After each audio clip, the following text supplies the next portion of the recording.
topic this time is dependent type theory, and the reason is simply because it's fantastic.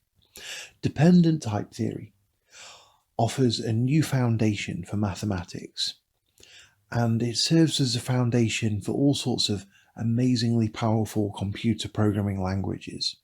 And it also sheds an enormous amount of light on incredibly rich structures from category theory. So, to appreciate what's so great about dependent type theory, we want to go back to our kind of central idea in this course of videos, which is really this idea of computational trinitarianism, as they say. Basically, the idea that we have these three subjects: type theory, logic, and category theory. And in a sense, each of these is just a reflection of the others. In other words, we can translate the concept from one of these subjects into the other one. So we can think about what's going on in logic in terms of category theory. We can think of what's going on in category theory in terms of type theory. We can think of what's going on in type theory in terms of logic, and so on. In a sense, these three different subjects are sort of three different sides of the same coin. The point is that we've been sort of studying this computational trinitarianism so far, and the main thing we've been looking at is this so-called simple type theory. And we've already seen that this kind of type theory, which can also be thought of as lambda calculus with sums, has a sort of corresponding idea in terms of logic, in the sense that it corresponds with intuitionistic logic, and it also corresponds with this idea of a bi-Cartesian closed category. And these are all great things, but there are sort of certain limitations with this sort of simple type theory. The main one being that it doesn't really have a proper theory of arithmetic. So we don't have this sort of infinite structure of natural numbers, which is really one of the things we want when we're setting up a foundation of mathematics. And there's various other really powerful kind of conceptual ideas that we can get if we move to dependent type theory. Okay, so what's dependent type theory about? Well, roughly speaking, the big idea is that we allow ourselves to have types which may depend on values. So the nature of the types themselves actually may depend on values. So as a sort of introductory example, consider this expression here. So let me try and make some sense of this. This is all a bit preliminary and rough, but I just thought if I say a few things now, it might help to introduce things. So firstly, this capital N here is the type of natural numbers. We'll get onto those in more detail later. But when we write little n is of type capital N, we're basically saying that little n is a natural number. And we're basically saying that having that entails that we have this thing which we're calling fin of little n, and we're saying that that's of type U. So U here is our universe of types. So what we're saying with this expression here is we're saying that when we have a natural number little n, that entails that we have that fin of n belongs to our universe of types U. So when we say that something belongs to our universe of types U, we're just basically saying that it is a type. Okay, so we have, for example, this unit type that we denote as 1, and we can write that that's a member of U. Or that if we have types A and B, then the product of A and B will also be a member of our universe of types U, and so on and so forth. So this notation belongs to the universe basically just means is a type. So the way that we can read this expression in red at the bottom here is essentially that having a natural number n entails that we have a type fin of n. But notice here then that this type phi of n actually depends on n. And the actual way this works, although I haven't defined it properly yet, is that phi of n corresponds to a type which just has n different values.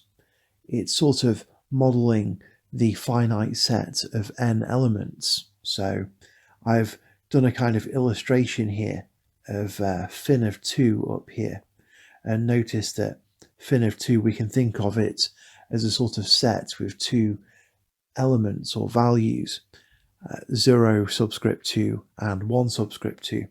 And similarly, phi of 3 here sort of corresponds to this set with these three possible values here that we're calling 0 subscript 3, 1 subscript 3, and 2 subscript 3.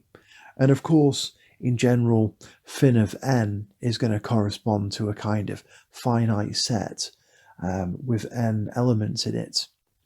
And so the critical thing here is that the actual nature of this type, phi of n, depends on this natural number n here. So we have this sort of type, but the nature of it and the kind of values within it depend on, well, in this case, this value little n of type capital N. But the idea is that in general, we allow ourselves to have kind of types which may have a form which depends on some value of some other type. So you can imagine all sorts of other examples, like maybe something depends on the value of a sort of Boolean true or false value. If the value is false, then the type looks like, say, the type of natural numbers. And if the value of a Boolean is true, then the type kind of looks like the unit type or something. So having this ability to form types which depend on values really gives us a lot more expressive power, as we're going to see as we carry on. So that's a very rough introduction to what a dependent type is. I'm going to spend a while to introduce things in a more kind of formal way. But I just wanted to emphasize some of the advantages of dependent type theory. And one of them is that, like I say, we do have this kind of computational trinitarianism. So when we discuss this kind of richer dependent type theory, there are kind of richer reflections of this notion in category theory as well as logic. So when we see what this idea of dependent type theories means in terms of category theory, we get the fascinating subject of locally Cartesian closed categories. Now we're going to get on to what those are later, but they are sort of really fascinating kinds of structures in category theory, of which toposes are a very interesting example. And people who know a bit of topos theory will understand what an amazingly rich kind of mathematical object a topos is. And a locally Cartesian closed category is really almost as rich as that. They have a very lot going on there. So the locally Cartesian closed category is the kind of manifestation of the dependent type theory in terms of category theory. What about in logic? Well, when we think about these kind of extended ideas and what they mean in terms of logic, we'll see that we get the notions of the kind of universal quantifier, or what's known as the kind of for all symbol. And we also get the so-called existential quantifier, the kind of there exists symbol. So then we can talk about kind of logical statements like for all x in A, there exists a y in B such that f of x equals g of y, or something like this. We can really talk about much more sophisticated ideas in logic as well. And, you know, all of this is all tied together in a really pleasant way. And this is basically one of the main reasons why dependent type theory is kind of what people are looking to kind of build the modern foundations of mathematics. And as we go on, we're going to be looking at how kind of extra ideas can be introduced into this dependent type theory to make things like homotopy type theory, which many mathematicians are actually considering to be a really great kind of candidate for being the sort of proper foundation for mathematics going into the future. And also, there are many interesting kinds of programming languages like COQ and Agda, and Idris is one I'm particularly fond of. So these kind of dependent type theory based programming languages are incredibly useful, again, sort of going into the future. From the perspective of mathematics, they're fantastic because we can use these kind of languages, and also I should mention Lean Theorem Prover is another one, and we can use these kind of languages to formalize mathematics, to formalize mathematical proofs, to kind of collect together all our results and to make sure they make sense. And in the future, I imagine they'll be used to actually discover new theorems as people are developing artificial intelligence. And, it's really a very fertile area. And also from the perspective of people interested in computer programming, in sort of writing computer programs which can sort of be proved to have particular properties. These kind of ideas from dependent type theory are extremely useful there. This idea that you can kind of use this close connection between type theory and logic to sort of actually prove that your computer program does what you want it to do, at least in some circumstances, is a really promising kind of idea for the future. I mean, if you think about how many bad things happen in the world because people write computer programs with bugs in, anything which can kind of iron out some of those problems, it could potentially save lives or whatever. It's got to be well worth looking into. So there's so many great reasons to look at dependent type theory and to understand it. Okay, so let's start to introduce dependent type theory.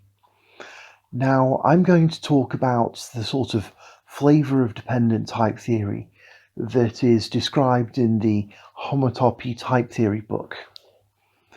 And I'm mostly going to talk about it informally, and the actual type theory we're going to cover, I believe, is sometimes called Martin-Löf's intensional type theory, because there are actually a few different kind of flavors of type theory. It's the literature can actually be somewhat bewildering, so it's quite nice to be clear about what we're talking about. So I shall start then discussing this dependent type theory by talking about universes, okay?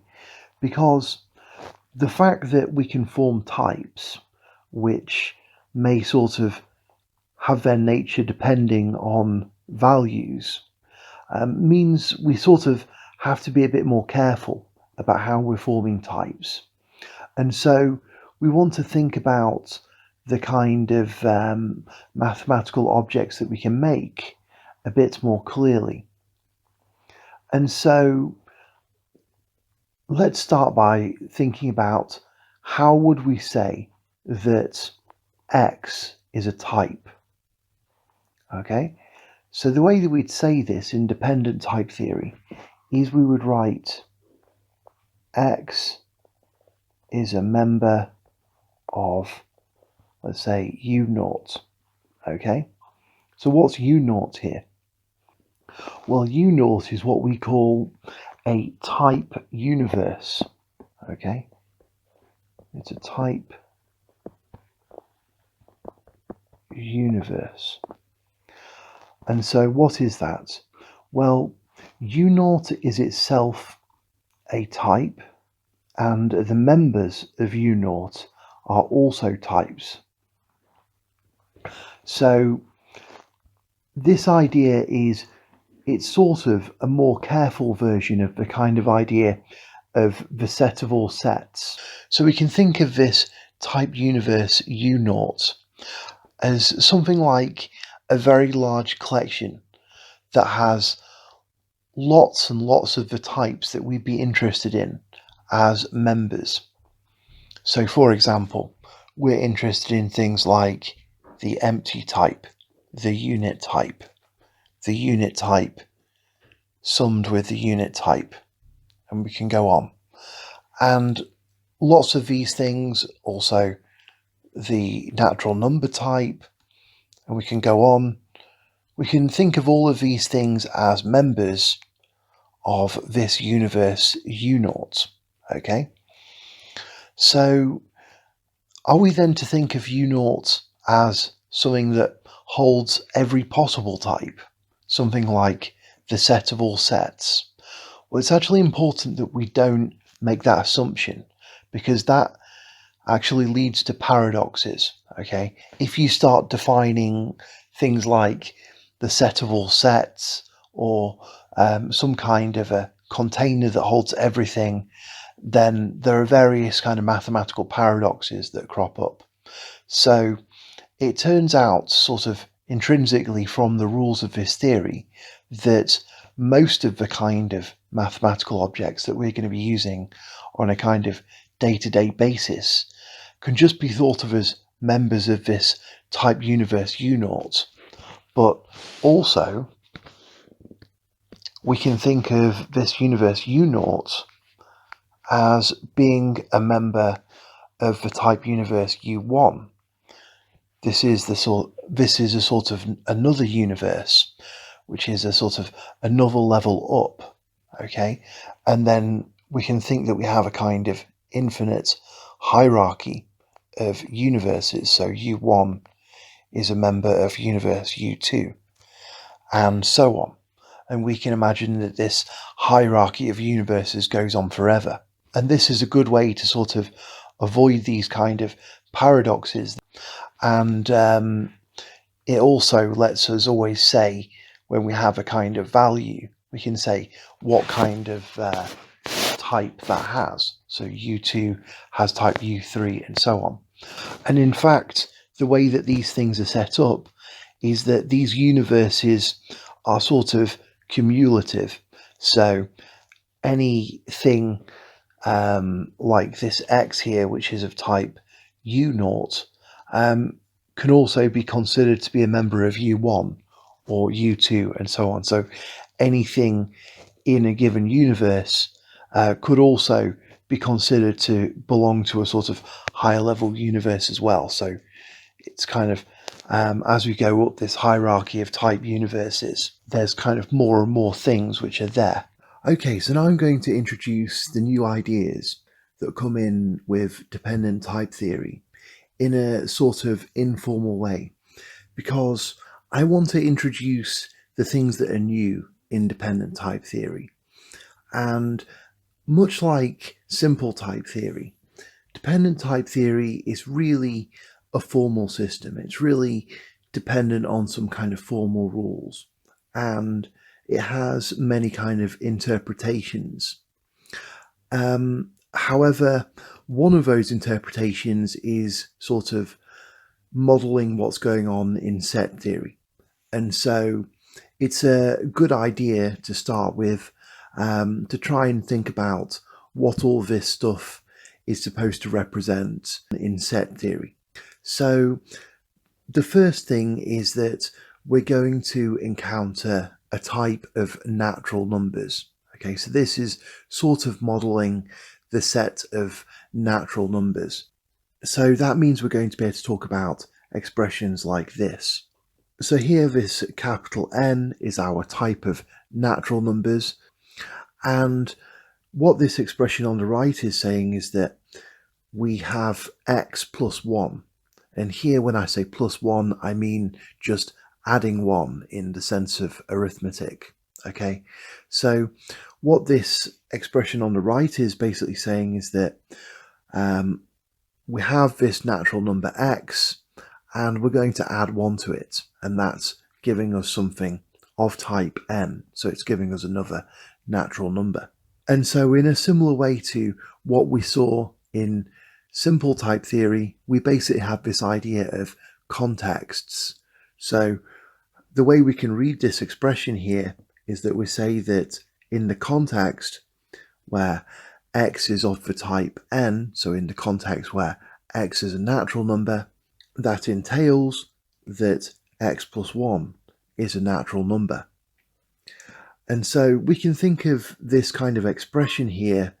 We can say that this thing on the right is a term of type n that has this variable x of type n. And just like we saw in simple type theory, this kind of expression can also be thought of as really giving us a kind of function.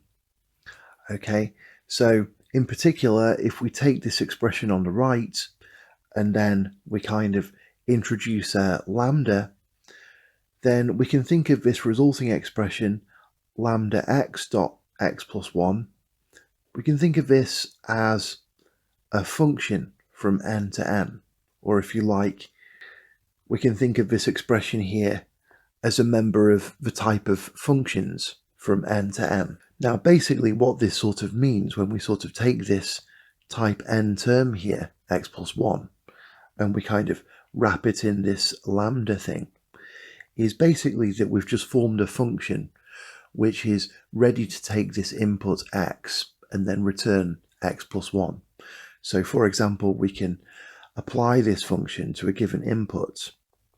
So say 7 here. So when we evaluate this, we just take this kind of x plus 1 that our lambda is connected to, and we just replace this x with our input. So the result will be 7 plus 1, which is 8. So this is all pretty much the same as before. I'm basically just saying that we have contexts and we have function types, just like we did in simple type theory. So that's pretty much the same as before. Another thing that's pretty much the same as before is that we have a unit type. So again, we call our unit type 1, and since we're talking roughly and thinking in terms of set theory, we can think of this unit type as just corresponding to a kind of singleton set, a set with a single element that we call star. Okay, so this is pretty much the same as before. But now let's think about something new. Okay, let's think about this expression here. What does this mean? Well, on the right hand side here, we're saying that 1 is of the type UI. So what's UI? Well, remember we have this kind of infinite hierarchy of universes. So we have our kind of level 0 universe, U0, and we can think of that as a member of U1, and we can think of that as a member of U2, and so on. This kind of infinite hierarchy of universes goes on and on. Now, we could think of this unit type, since it's a type, we could think of it as a member of U0, but maybe we want to think on a kind of higher level. And it turns out that anything that's a member of U0 can also be thought of as a member of U1 or of U2 and so on. And so we can pick some sort of level I and work at the kind of ith level type universe. And then we can think about this unit type here as a member of UI. Now, in practical situations, usually the kind of level of the type universe that you're working at isn't too important. The really important thing is just to say that we're thinking about some type universe, and we're writing here that this unit type that we're denoting as 1 here is a member of that type universe. So how can we visualize this then? Well, I mean, it's kind of hard to visualize because this type universe is very vast, but just to get a kind of cartoonish picture of it, we can just imagine that UI is just like a great big collection of types or sets or something. And so it has all these members. And if we're thinking roughly in terms of sets, we can think of these members of UI as sort of bags of points. And amongst those, we're going to have this kind of unit type. So that's going to be sort of one of the members of this type UI. So okay, that's fine. That's how we can think of the right-hand side of this expression, is we're just talking about this kind of value 1 here within this sort of universe of types. But what about the whole expression? What's it mean? Well, what we're really saying here is that in the kind of context where we have this variable x of type A, we have this unit type here within our type universe. And so, just like before, we can actually really think of this as giving us a function. Okay, so we can again kind of take this expression on the right, and then we can wrap it in a lambda, and that's going to give us this kind of function, which is ready to take in a value of type A, and then it's going to return this output here, this unit type, which is a value in our universe of types. And so how can we visualize this function? Well, it's basically simply going to send every element of A to this unit type. So this is the kind of basic idea, but it's pretty interesting that in this dependent type theory, we're now able to speak about not just these kind of functions that just output regular kind of values, but now we can also talk about these kind of functions which actually output types. So this thing here is just an example of a more kind of general situation that we can have.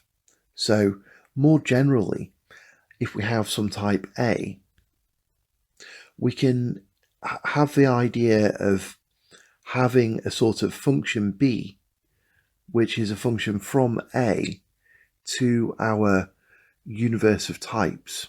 Okay, so this is just a sort of generalization of what we've just discussed.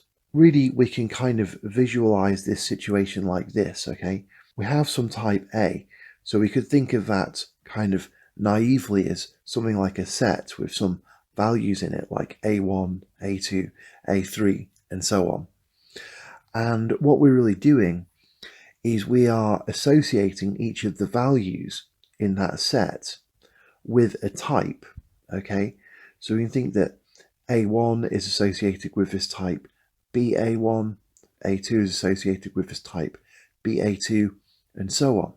And so we're really mapping every value of this type A to an actual type. Okay, so this is a really interesting idea, which is kind of what gives dependent type theory its power, in a sense. And there's various ways we can think about and represent this idea of a type family or a family of types. So one way is that we can write this kind of thing as B of X, and we can say that B of X is a member of UI, and here X is a variable of type capital A. All right, so this is sort of another way to represent B. Instead of kind of representing it as a function, we could just say that it's a kind of term of type UI that has this variable X of type A. All right, it's sort of like the way we saw up here, that we have these kind of two different ways to talk about the same thing. We can talk about it as a function or as a sort of term with a variable. So if we sort of think about B like this, we can kind of think that B's a sort of type, but its nature really depends upon this kind of value of type A. So we could almost think of B as a sort of family of types which are kind of indexed by values of A. But I mean, personally, I find it easier to think about what a type family is simply as being a kind of function from the values of A to types. Okay, so if A, for example, if we're thinking of it as having these values A1, A2, A3, then a type family B we could just sort of think of as sending each of these values to some type or to some member of our universe of types. So you can think of capital B as a sort of function like this. But it's often also useful to draw these kind of type families like this as sort of several different fibers above the different values of capital A. And this is sort of hinting at another connection, which is basically that we can think of these kind of type families kind of like vibrations. And I'm not going to talk much about vibrations at the moment. I just thought I'd mention that for people that know about such things. Anyway, let's have a look at another sort of practical example of one of these type families, because it's really one of the central ideas in dependent type theory. So in this dependent type theory, we pretty much have the same kind of machinery as we did in simple type theory. We have sum types, product types, unit type, empty type, function types, and so on. It's basically just that we have all of that stuff and more in dependent type theory. And so we can form some sort of familiar constructions. In particular, we have this sort of unit type that we can think of as just a kind of single element set. And if we form the sum type of the unit type with the unit type, then we get this kind of type that we might call 2. And it basically corresponds to a sort of 2-element set. Now, I should emphasize at this point, again, I'm just talking about things in a kind of rough way, as if we're talking about set theory. Actually, what's going on in this type theory is more elaborate, and I will get into more kind of formal details later. But for the moment, I'm just sort of pretending we're just talking about set theory for the sake of ease of kind of it. But for the moment, I'm just sort of pretending that we're just talking about set theory for the sake of being able to introduce these ideas more easily. So basically, if we take our kind of singleton set and we do the sum of it with itself, we get this 2-element set. And we could think of this 2-element set, which we're denoting as 2. We can think of it, if we like, as the set of true and false. Now, I'm really just calling the elements of this set true and false because I have to call them something. So don't think about this as being too closely connected with logic yet. We are going to get onto logic later, but it's going to be kind of a more free kind of logic where things don't have to just be true or false, and it's not really directly tied to this kind of construction. So basically, I'm just saying that I'm just calling the elements in this type 2 true and false because I have to call them something.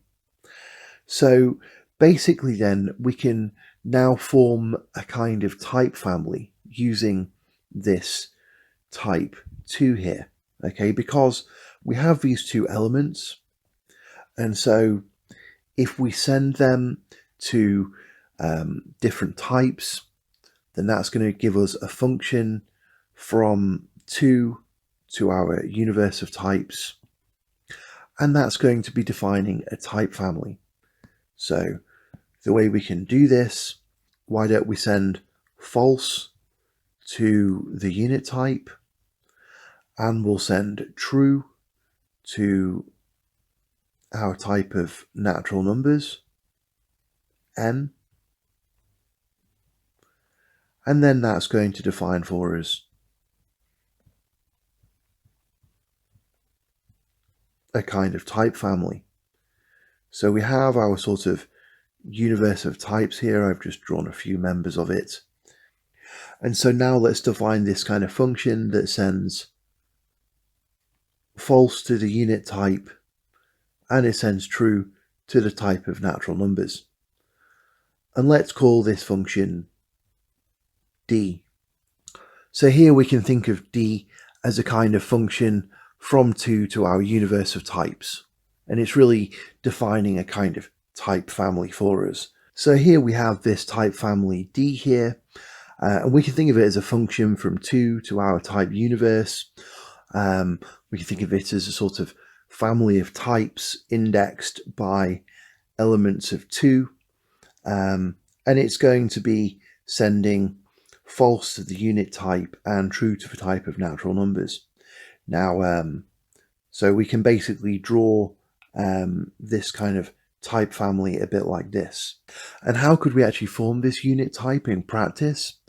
Well, I don't want to get into too many details. I'll just say briefly for people that want to know. Basically, this type 2 here can be thought of as the sum of the unit type with the unit type.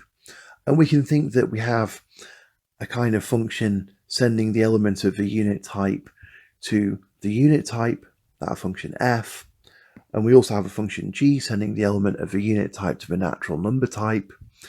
And so we can form this sort of match function or coproducty pair, which basically operates like f on one of the elements of 2 and operates like g on the other element of 2.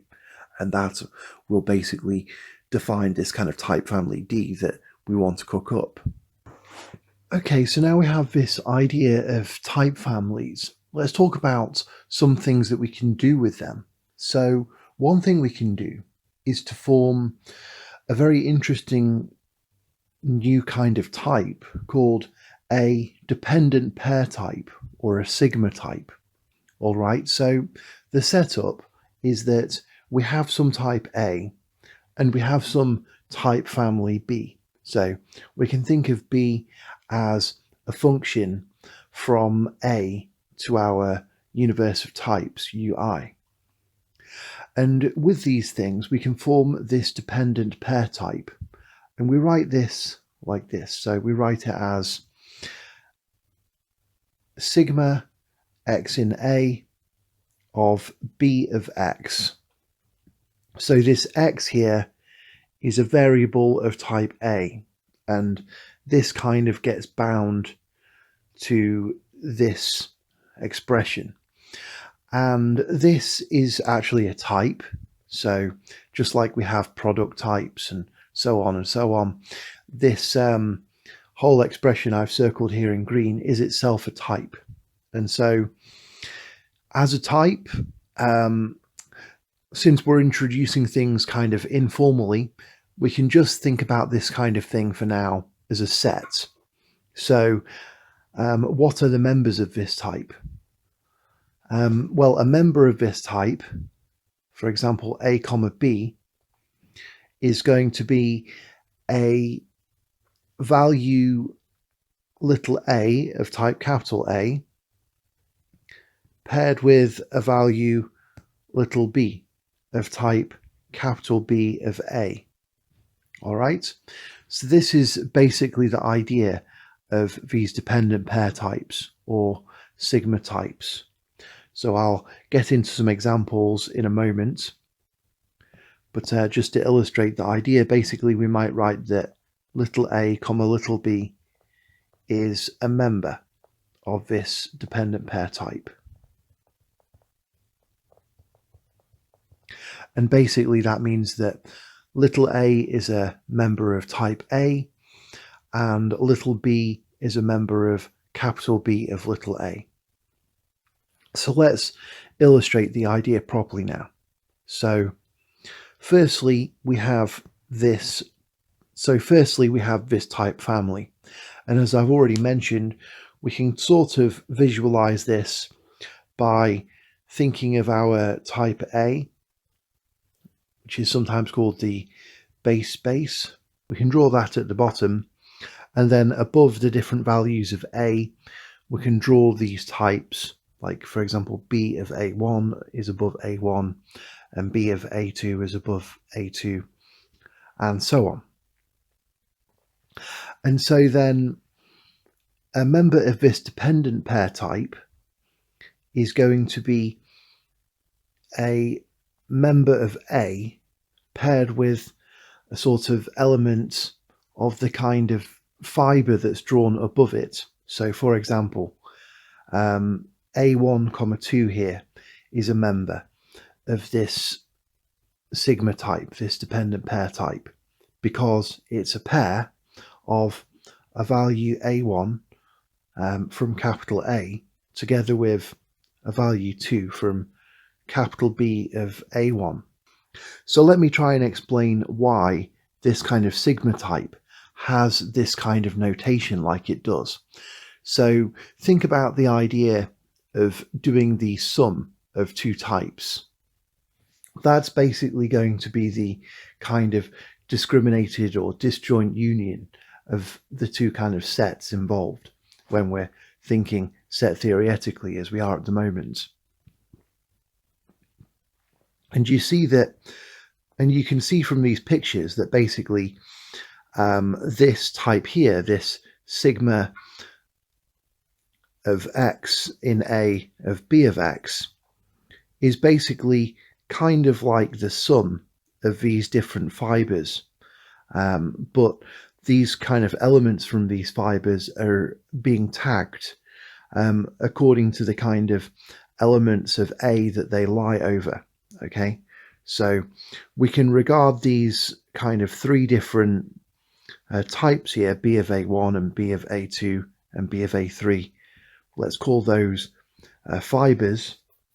And then if we just kind of imagine forming a bigger type which includes all of them, but kind of indexes them according to the elements A1, A2 or A3, which they lie over, then that's going to give us this sort of dependent pair type or sigma type thing that we have here. So that's one way we can think about this sigma type. Another way is more sort of directly, we can just think, well, the members of this sigma type are just these pairs of an element little a of type capital A paired with a member of B of little a. And then another way we can think of this kind of sigma type is basically that it sort of corresponds to kind of merging each of these kind of fibers together to form a sort of total space.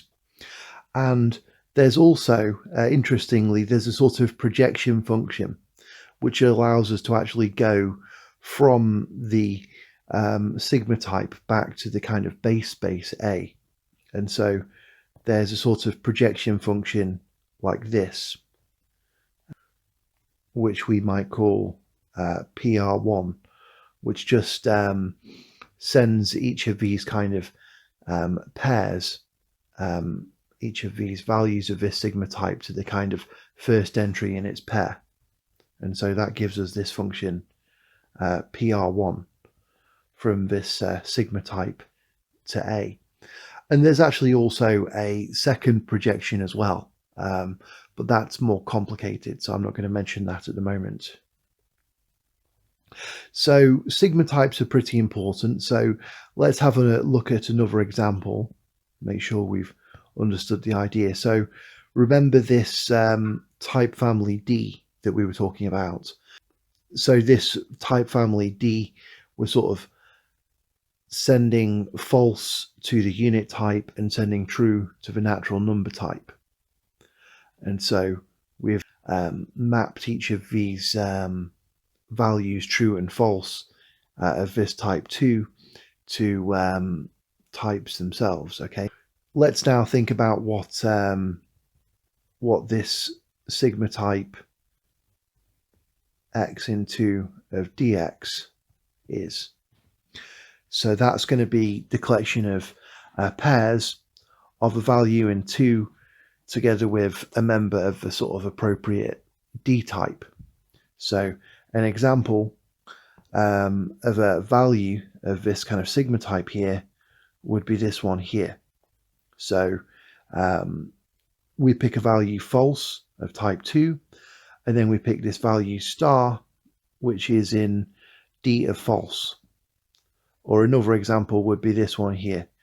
We pick this value true of type 2, and then we pick this value 3 here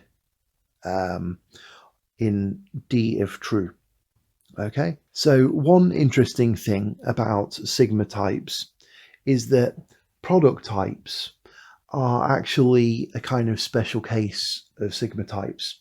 So it's really useful if you can get your head around the idea that just like the ordinary kind of notation we use for adding a load of things together is to use this kind of big sigma.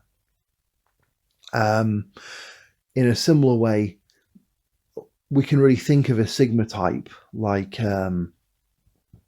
this kind of thing, for example, as basically giving us a kind of sum of, it's kind of like the sum b of a1 plus b of a2 plus b of a3 in this situation, because we're really just kind of tagging the elements because we're really kind of just tagging the elements from b of a1 and b of a2 and b of a3 with different sorts of names by kind of writing the names of the AI elements up front, and then we're just sort of doing the kind of disjoint union of those sets. Okay, so in this example, this is sort of equivalent really to b of a1 plus b of a2 plus b of a3. All right, and that's why we use this kind of sigma notation.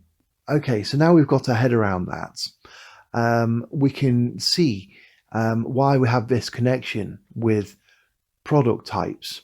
Okay, so just for a moment, let's just think about the kind of this summation notation as it's normally used in mathematics, just for numbers.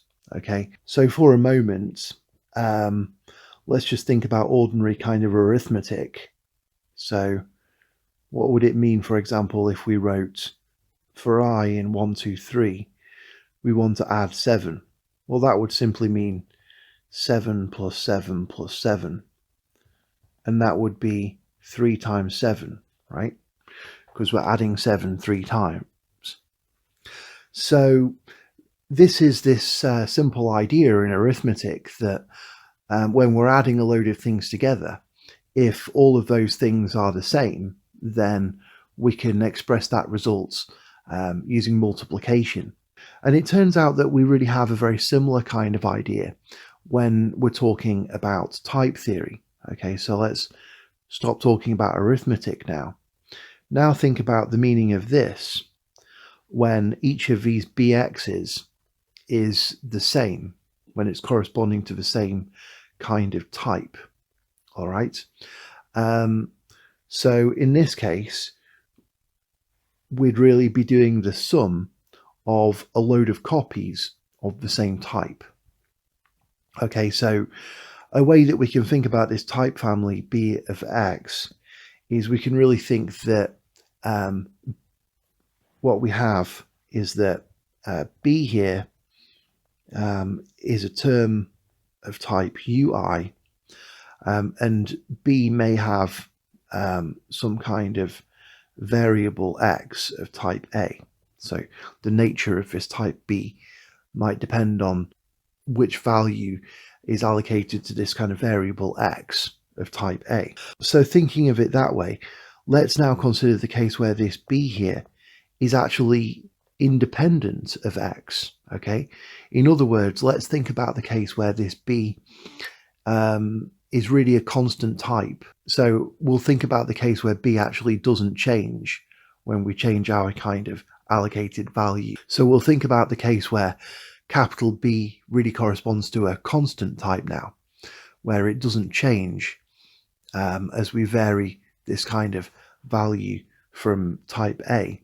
So the thing I'm trying to get across is that in this case here, where this B is constant, in that case we actually have this kind of sigma type here, sigma of X in A of B, actually corresponds to A times B. And notice here that I'm writing a triple bar here. And that means that this is really a kind of what we might call a definitional equality. All right. So in fact, independent type theory, we actually define the product of A and B as a kind of special case of this sort of sigma type here, in the special case where this B does not depend on A. Or we could say that when this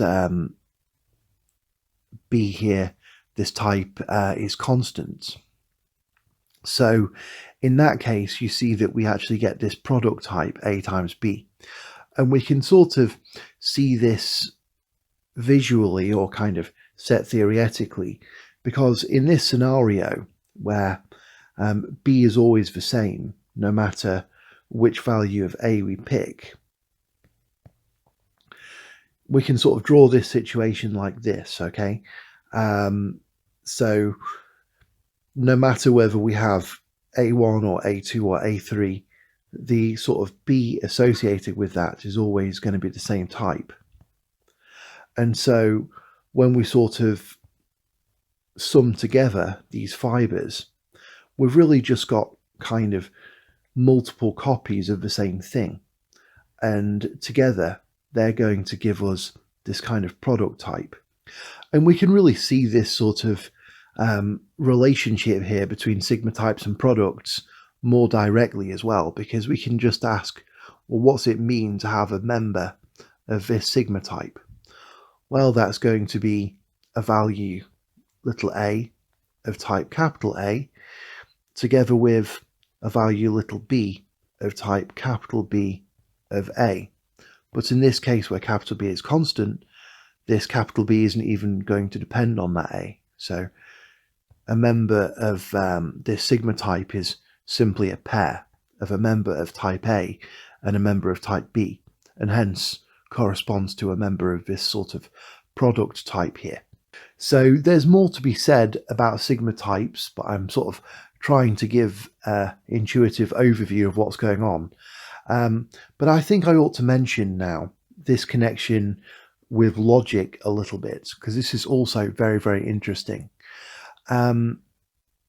So you may recall from our discussion about simple type theory and things that there's a way of interpreting what's going on in type theory in terms of logic, okay?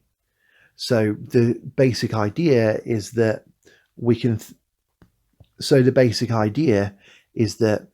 think of types as corresponding to propositions, and we can think of a member or a value of a type as corresponding to evidence for that proposition.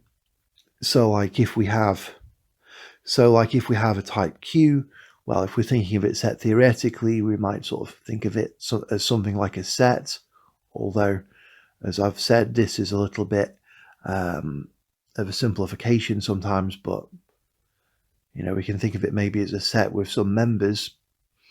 So we might have, for example, a member U of this type Q. But if we're thinking of things in terms of propositions, then we might think of Q as some kind of proposition, and a value U of type Q would be sort of considered evidence of that proposition. So, for example, if Q was a proposition that had no evidence, like maybe something that's false, maybe it would correspond to the empty type because it has no values. There is no evidence of it. But now, so okay, we've kind of seen these connections before when we're thinking about simple type theory. But now we come to something new, because we have this sort of idea of a type family.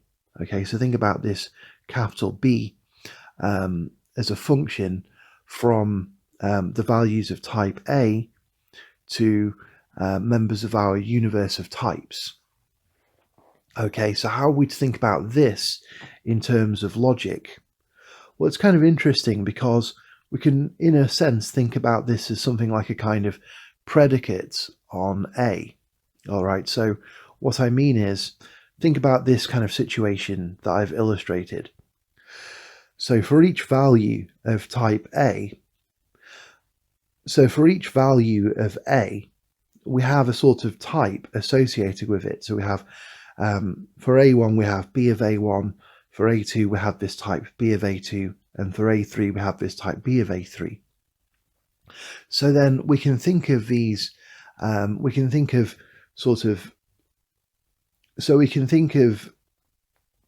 B of AI as a sort of proposition associated with AI.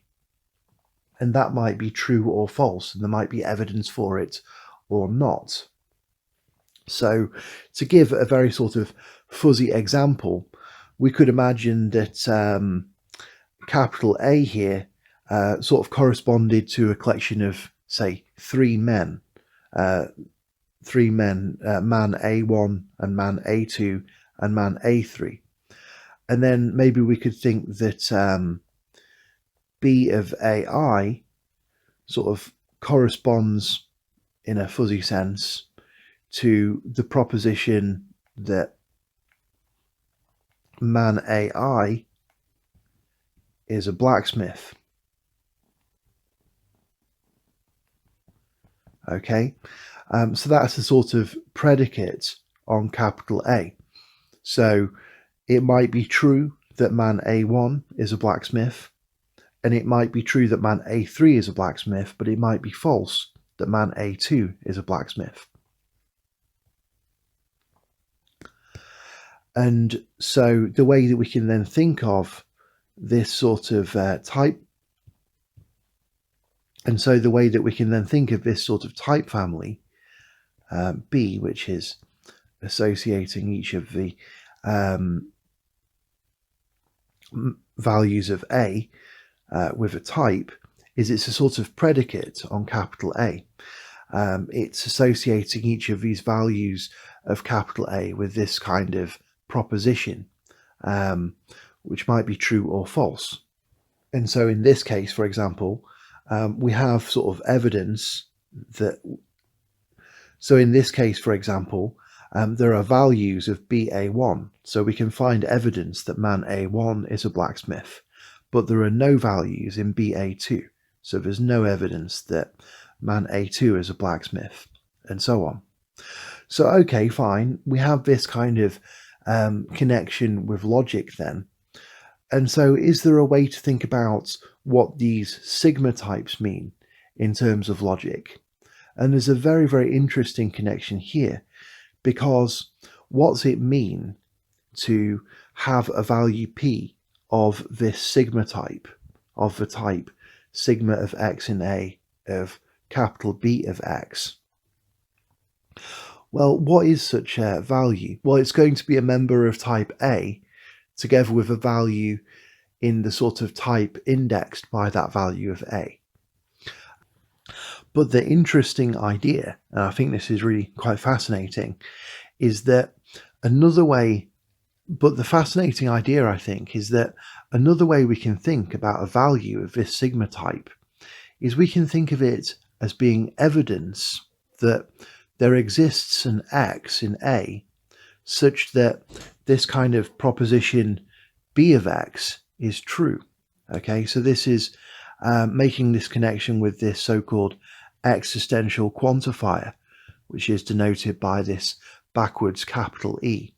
So when we say that this statement is true here, which we read as there exists an x in A such that B of x, what we're sort of saying, in at least in everyday English, is that we can find a value x of type A such that this proposition B of x is true.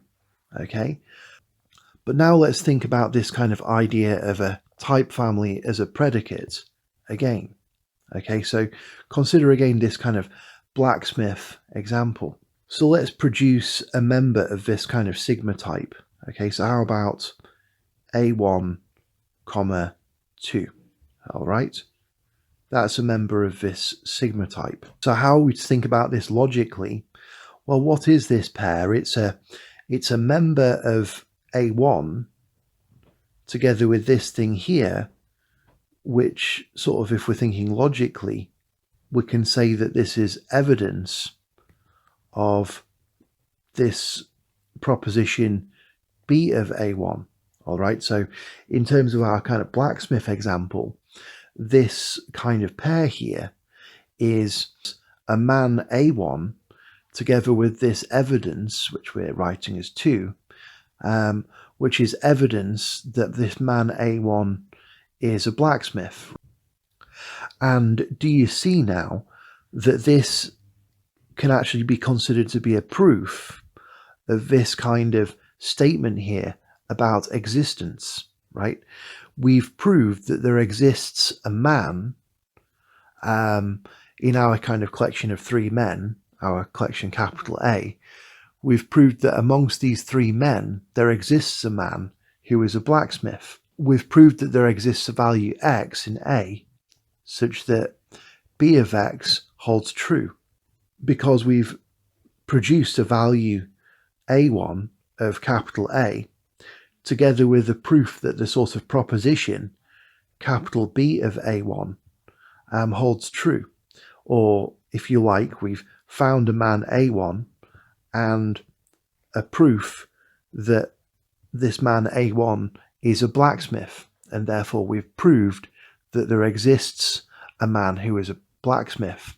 So if you think about this, and if you think about these kind of types, like B of x, as corresponding with propositions, then you'll see that these kind of sigma types can really be thought of as allowing us to talk about these kind of so-called existential quantifiers, which are very useful ideas from logic. Okay, so now it's time to introduce another big idea from dependent type theory. And this is the idea of so-called dependent functions. So let's suppose again that we have a type family B. Okay, so it's assigning each of the elements of type A to some member of this universe of types UI. In other words, it's associating every member of type A with a type. Okay, so basically we have a situation something like what I've drawn here. Okay, so this value A1 is getting sent to this type, capital B of A1. This value A2 is sent to this type, capital B of A2, and so on and so forth. So in this case, what's a dependent function? Well, I think the easiest thing to do is just to draw. So in this case, so in such a scenario where we have a type family, so when we have some kind of, so in such a scenario where we have a type family B like this, we can form this sort of dependent function type, and this is written pi x in A of B of x. Now, basically the values of this type are sort of like functions, but the idea is that the kind of target set of these functions is but the idea of these kind of functions in air quotes is that they're going to send a value little a of type capital A to a member of capital B of little a. So it's easiest to show you by example. You see, normally if we had, say, a function from this set A, let's say to some set C, so let's just make one up.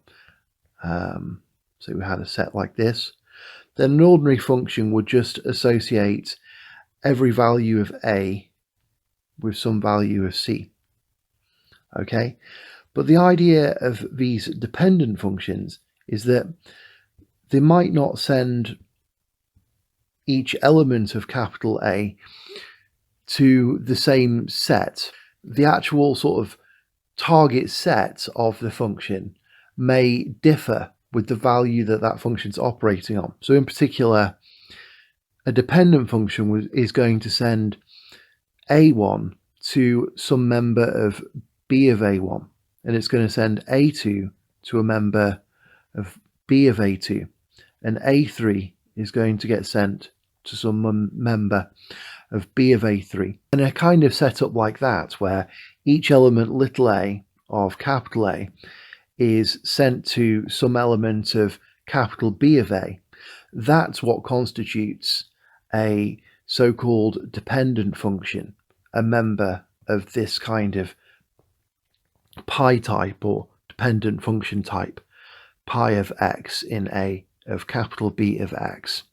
So this is really a kind of interesting generalization of the idea of a function. And I think the easiest way to get one's head around how this idea works is to kind of think of it visually. So if we represent this kind of type family B by sort of drawing these sort of fibers, like capital B of A1 will be the fiber over A1, and capital B of A2 will be the fiber over A2, and so on, then a sort of value of this function type is just where each of these kind of elements of A is just mapped to something in the fiber over it. Okay, so this is actually the idea of what's called a section of a fiber for people that know about this terminology. So this idea of dependent function types is really important in dependent type theory. So I'll go into a bit more detail. So here's a bit more of a kind of formal description of what's going on. So let's suppose we have a type family B. Now we can kind of express this to say that capital B here is a member of this type universe UI, and that it possibly depends on this variable x of type A. And now we can imagine that we have a kind of expression phi of type capital B of x, which might involve this variable x. Okay, so in that case, we can again use this kind of lambda notation. So it's basically the same notation that we've been using for ordinary function types.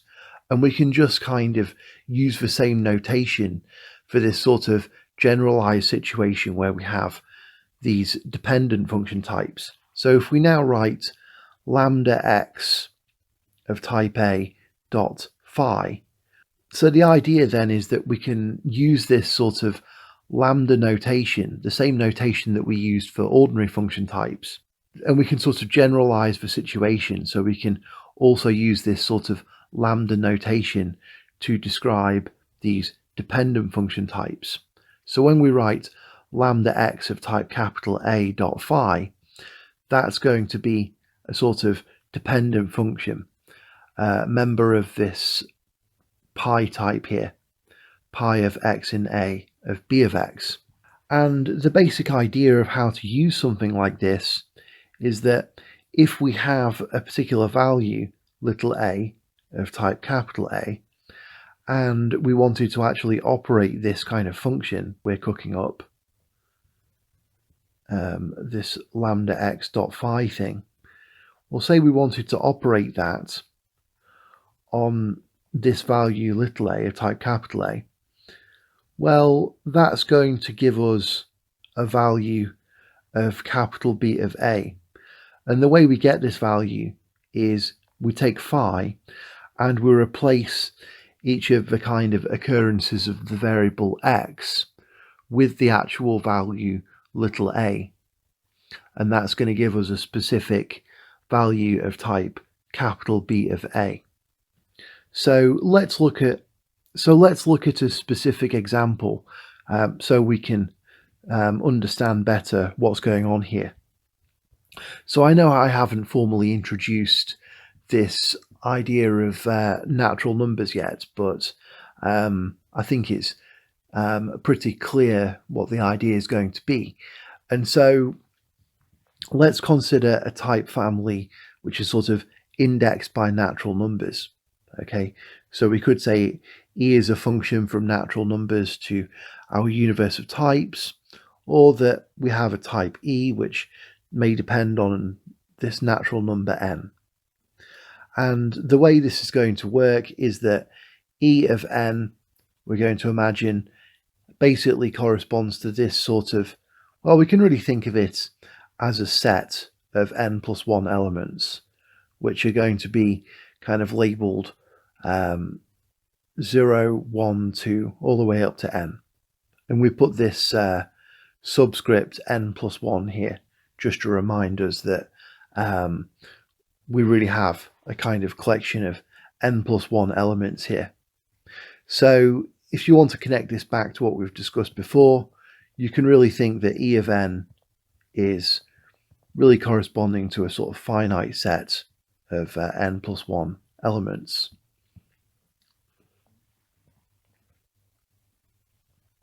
So anyway, clearly then we do have a type family here. All right, so we have our natural numbers 0, 1, 2, 3, 4, and so on.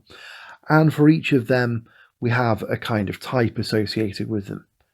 So the natural number 0 has this type E of 0 associated with it, which is a set of 1 elements.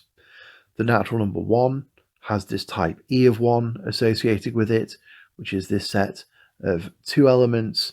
The natural number 2 has this type E of 2 associated with it, which is this finite set of 3 elements, and so on and so forth.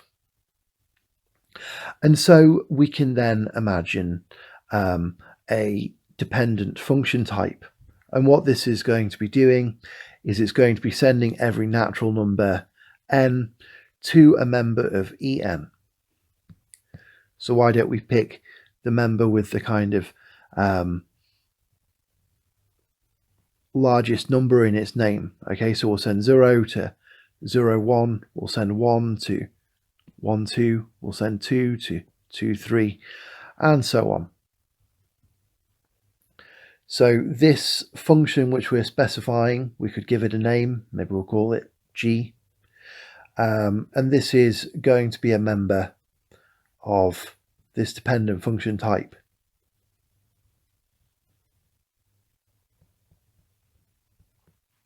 So how might we describe this kind of dependent function more exactly? We know that En in general has this kind of form here. Okay, it basically consists of these elements 0 n plus 1, 1 n plus 1, all the way up to n plus 1, where this n plus 1 is just a sort of subscript here really. So what we can do now then, we can choose this expression phi to be n subscript n plus 1. And we see that this is a member of the type capital E of n. And also notice that this expression phi sort of involves this variable little n here, which is sort of representing an arbitrary natural number. And so if we then use a lambda, we can make this expression phi into our dependent function type, and that's what we can call g. Okay, so we can say that g is this thing that is ready to take in a number little n and return phi. All right, so in other words, we can say that g is lambda n dot n subscript n plus 1. Okay, and then if we're actually going to apply this g to a particular value n, let's say the number 2, then we can apply it. So we could go lambda n dot n subscript n plus 1. That's a function. Let's apply it to the input 2. And so the result is just going to be 2 of 2 plus 1, which is 2 of 3. Okay, and that's indeed telling us how this kind of dependent function works on this particular input. So together with sigma types, these sort of pi types, also known as dependent function types, are really very important ideas in dependent type theory. And we actually use them to define the ordinary kind of function types. So in this theory, we really think of ordinary function types as sort of special cases of dependent function types. So basically, in this case where our type family B is constant, in that case, this kind of pi type actually just gives us the ordinary kind of type of functions from A to B, which we write as A arrow B. So to see why that makes sense, just consider the case where basically whatever value of A we have, that capital B is always the same type.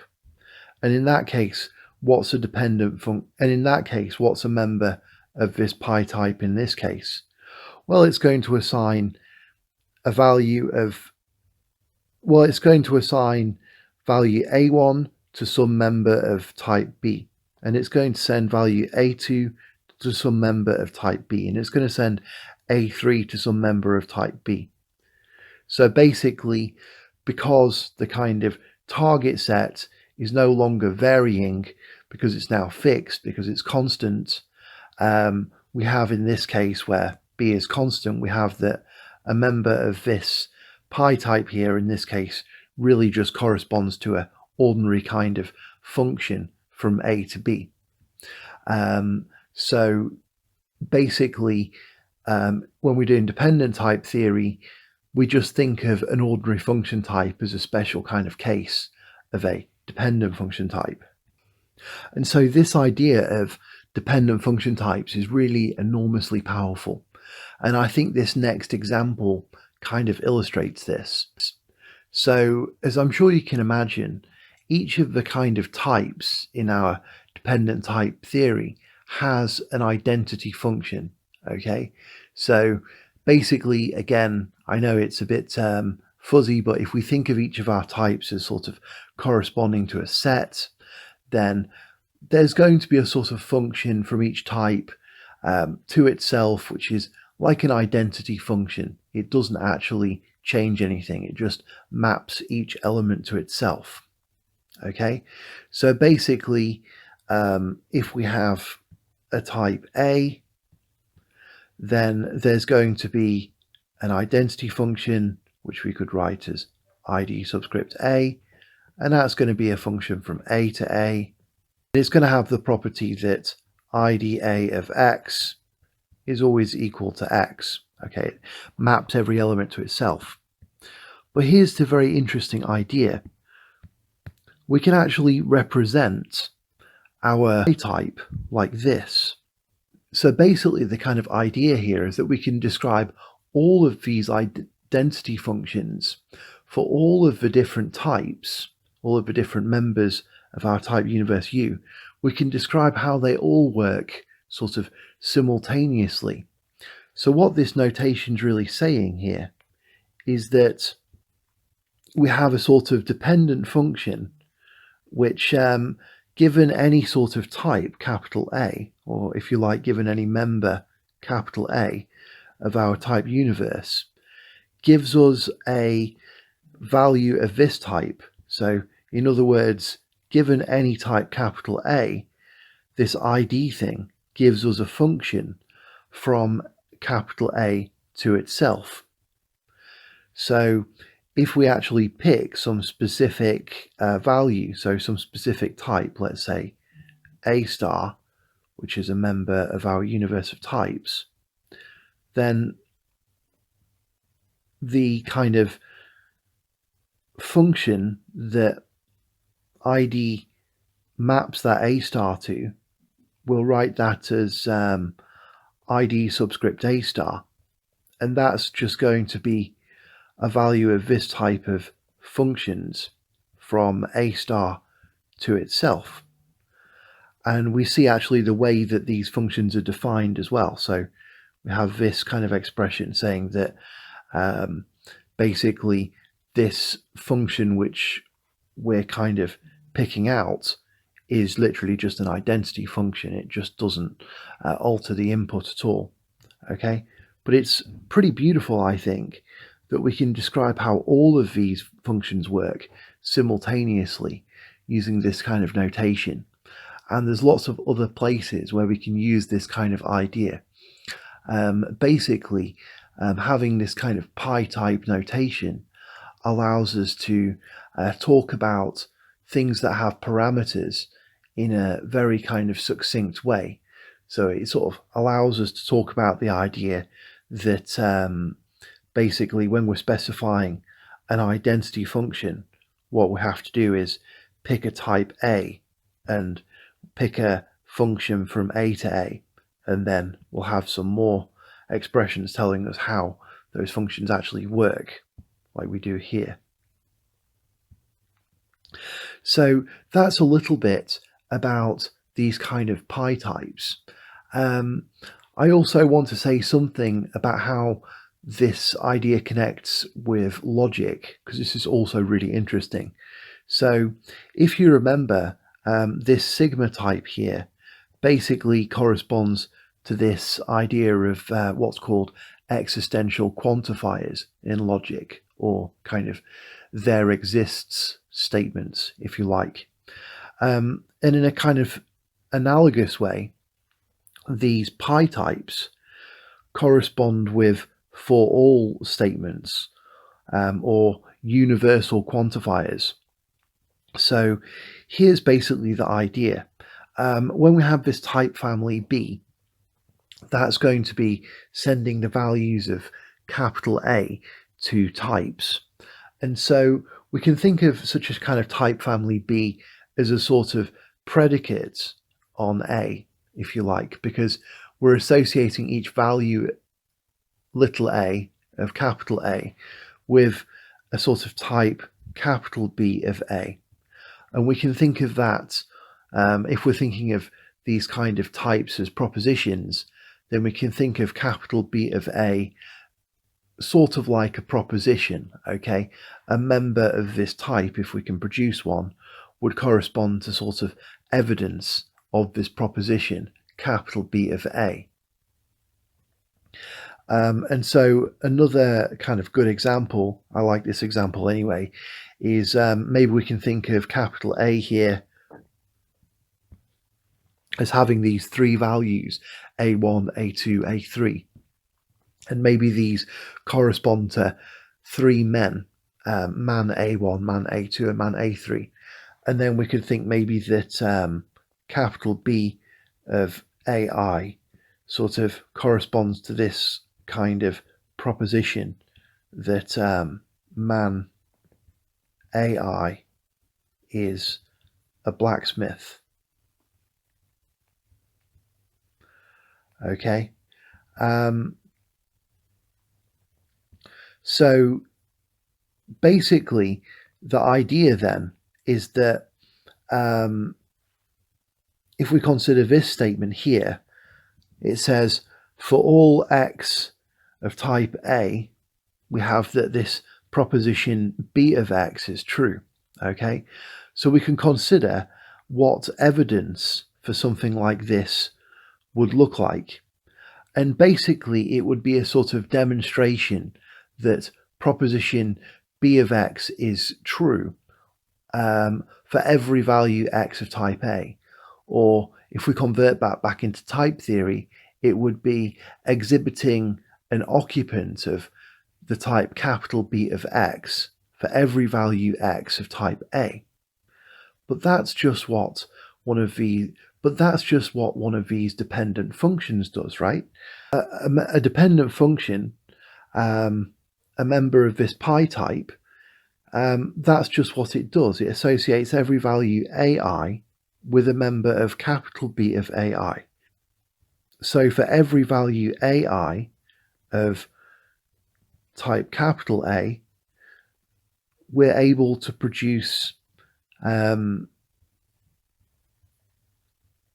this evidence here of this proposition capital B of AI. So therefore we're able to prove that for every value x of type A, the proposition B of x is true, right? So basically we have this kind of connection now between these kind of pi types in dependent type theory and these sort of universal quantifiers or for all statements from logic. So if we go back to the old example of blacksmiths, if we have this kind of situation where we have these kind of values 1 and 2 of type capital B of A1, so we have these two different sorts of pieces of evidence that this kind of proposition that man A1 is a blacksmith is true. We have kind of two pieces of evidence for that, but we don't have any evidence that man A2 is a blacksmith. Well, then we can't construct a function from, we can't construct a dependent function. We can't find a member of this pi type, so we can't prove that for all x in A, B of x, because basically in this example, maybe it's not true, or maybe we don't have evidence that all of these three men are blacksmiths. So it's really very nice to have these kind of sigma types and pi types, because they sort of lift us up to a new level. Like when we think about how these things connect with logic, we can sort of gain access to these kind of existential quantifiers and universal quantifiers, which allow us to talk more, which basically allow us to talk about ideas in logic with a sort of richer language, but we're still talking about this kind of more general sort of intuitionistic logic. We don't have to restrict ourselves to these kind of Boolean cases where propositions are either true or false. Okay, so I'm trying to briefly introduce most of the kind of main ideas of dependent type theory. And so the next thing I'm going to talk about is identity types. Now, I sort of think on a first pass of dependent type theory, it's a little ambitious to expect the audience to fully grasp the idea of identity types, because there's some sort of subtle ideas. They're certainly very worth focusing on, and they're extremely interesting, and they really illustrate one of the kind of most powerful aspects of dependent type theory, which is that it allows us to kind of reason about equality. But on the other hand, it's sort of difficult to do them justice. So maybe this segment of the video might be a bit too brief, and if one's left puzzled, I recommend digging into the homotopy type theory book for a good explanation of what's going on in more detail.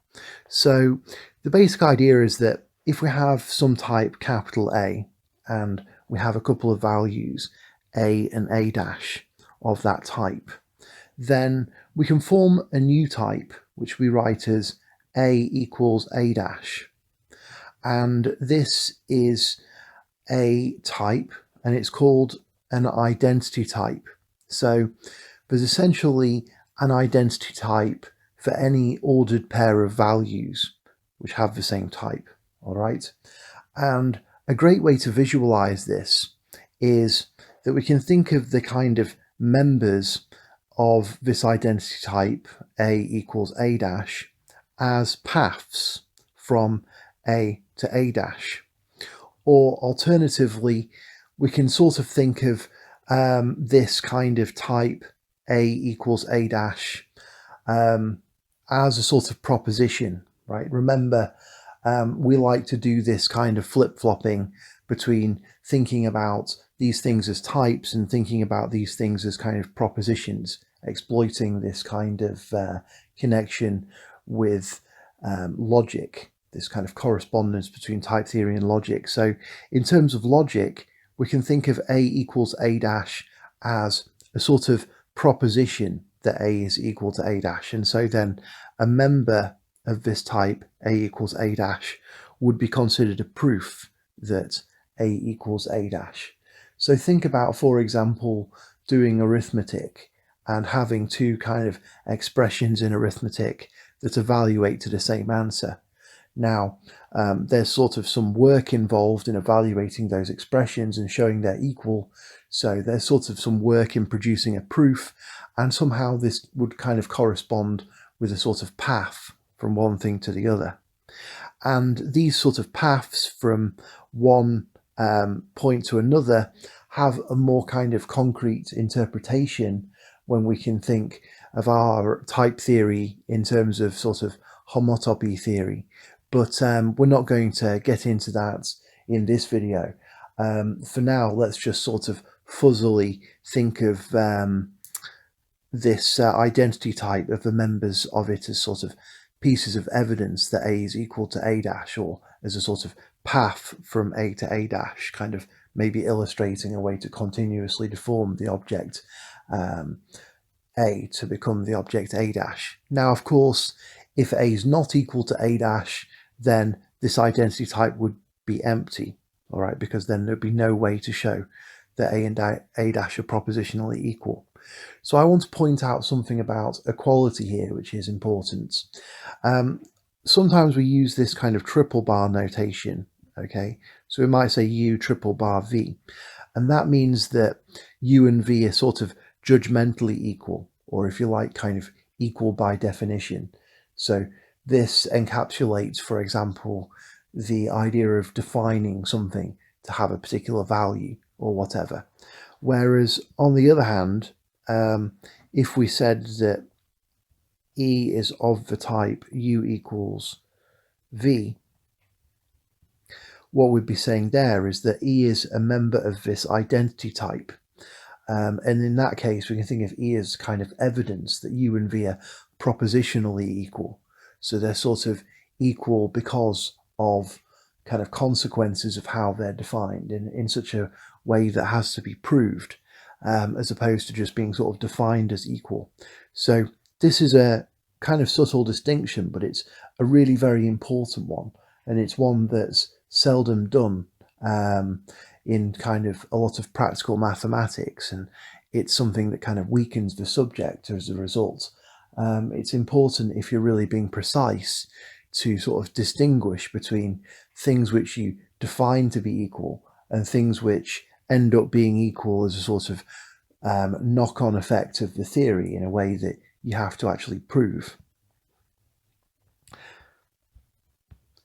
So one thing I'll say about this identity type, I realise that I haven't really said very much about what this type is or anything, but one thing I will say is that there's always certain elements of identity types that we can produce. In particular, if we pick any type capital A and we pick any value little a of type capital A, then if we consider the identity type little a equals little a, we can think of that as the sort of type of paths from A to A, or if you like, kind of evidence that A is equal to A. And there's always evidence that A is equal to A, and we call that evidence REFL of A. And so REFL of A is an inhabitant of this identity type, little a equals little a. So in other words, we have this property that we can always prove the proposition that any value is equal to itself, propositionally equal to itself. Okay, so now that we've introduced everything, I'm going to show you this rather long expression here. And I sort of urge you to meditate on this a bit, if you, because it'll help to bring a lot of these ideas into focus. So the first thing to do, if you're not aware of it maybe, would be to look up the definition of a semigroup, or I'll basically tell you what a semigroup is. Basically, a semigroup is, in sort of classical mathematics, is where you have a set and then you have a sort of binary operation, so something that takes a couple of values from that set and does an operation on them and returns another value in that set. And this kind of binary operation is associative, okay, kind of like how arrow composition is in category theory. So in particular, a monoid is an example of a semigroup, okay? So that's what a semigroup is. And what this rather long, maybe somewhat intimidating expression, and what this rather long expression is doing for us is it's actually defining the type of semigroups, okay? So if we sort of parse this, then it's going to make a lot of sense to us. So how are we going to parse this? Well, firstly, we've got this sigma type involving a type capital A. So what this is saying to us is that the members of this type here, the whole thing, consist of a type capital A paired with a value of this type here, okay? So you can think of capital A as the sort of carrier set of our semigroup, the kind of set of elements that we're operating on. Now the next thing that we have is a binary operation M, okay? So the next thing we can say, suppose we've fixed some type capital A, so we can ask what's a member of this type here. Well, it's going to be a binary operation M together with something of this type here, okay? So why does this expression here represent a binary operation M? Well, because we're saying that we're kind of doing a function from A to a function from A to itself. So we can think of this, if we like, as a kind of function which takes in two inputs from A and gives an output from A. So basically the way we're saying, so basically to parse what we've got so far, then we're saying to specify a semigroup, we pick a type capital A and we pick a binary operation M, but we have to kind of pair that with something of this type here. And to read what this is, we can kind of do this sort of interpretation of these pi type things as meaning for all, okay? Because what this is really saying is, because what we really have here is something of this type here is actually going to be a binary operation together with some kind of evidence that that operation is associative. Because the way that we can read this kind of part here in terms of kind of thinking of the types as propositions is to say that for all x in A and for all y in A and for all z in A, we have that doing m of x comma m of y of z is equal to m of x comma y comma z, okay? So in other words, something of this type here is really going to be a sort of binary operation M paired with evidence that that binary operation M is associative, okay? So I realize this is a lot coming at once, but I think it's worth sort of thinking about this, because I think if you understand this idea, then like so many of these concepts that we've discussed so far kind of connect together. So this thing here is actually an identity type. So I've missed out the subscript here. I suppose that ought to be a subscript A down there, because this is a sort of identity type constructed with respect to these two values here of type A. And we're really interested in like whether we can exhibit evidence that these two things are equal. Now, I'm aware that I haven't really told you how to exhibit things of identity types, but I'm going to get onto this now. So now is the most kind of subtle part of this video, and it's this idea of so-called path induction. So this is basically the kind of central way that we can get values of identity types or prove sort of propositional equality. And it's really a very kind of subtle idea. and it relates to some very kind of interesting philosophical ideas, like Leibniz's notion of the indiscernibility of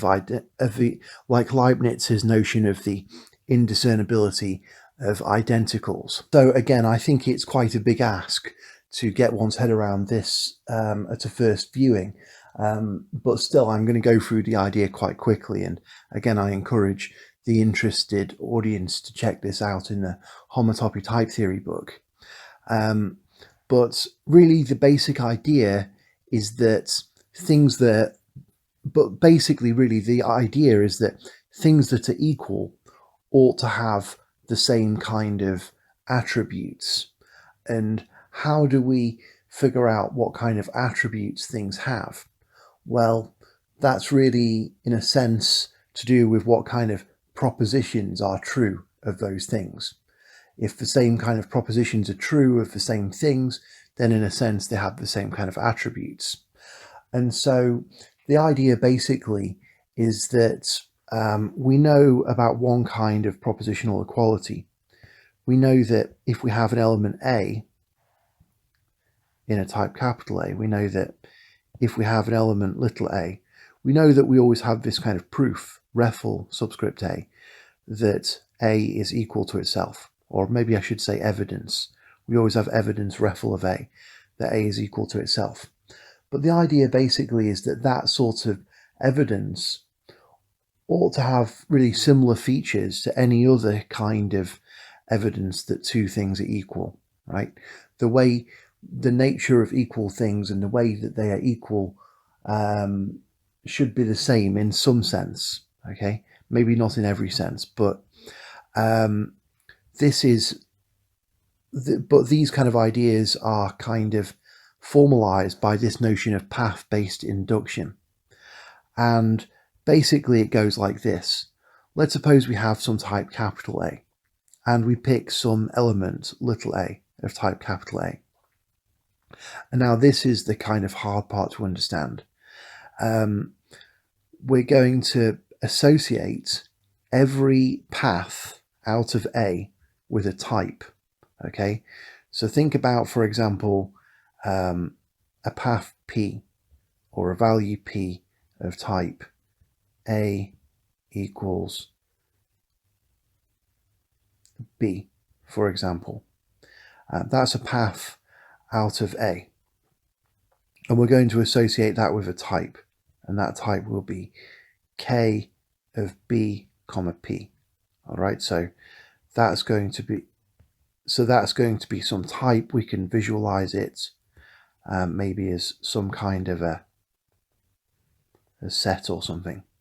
So basically every path out of A is going to be associated with some type. So I'll just draw these as sets just for the sake of illustration. So that's what I mean by this K here. If you sort of parse this expression, it's really saying that if we specify a value x of A and we specify a member of A equals X, or if you like a path P from A to X, then we get some type out, okay? So K is describing every path out of P with some type. And now if we also suppose that we have some kind of element E, which is a member of K of A of refl A.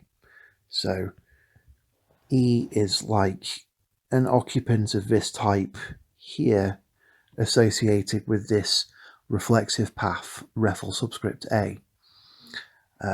So E here is going to be a member of K of A comma refl of A.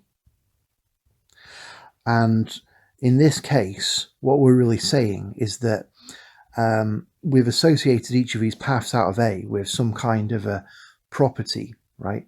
Or we could say it's a proposition, something that could be true or false, right? Because these paths which we've ascribed, for example, because these types which we've ascribed to these paths, these types, for example, K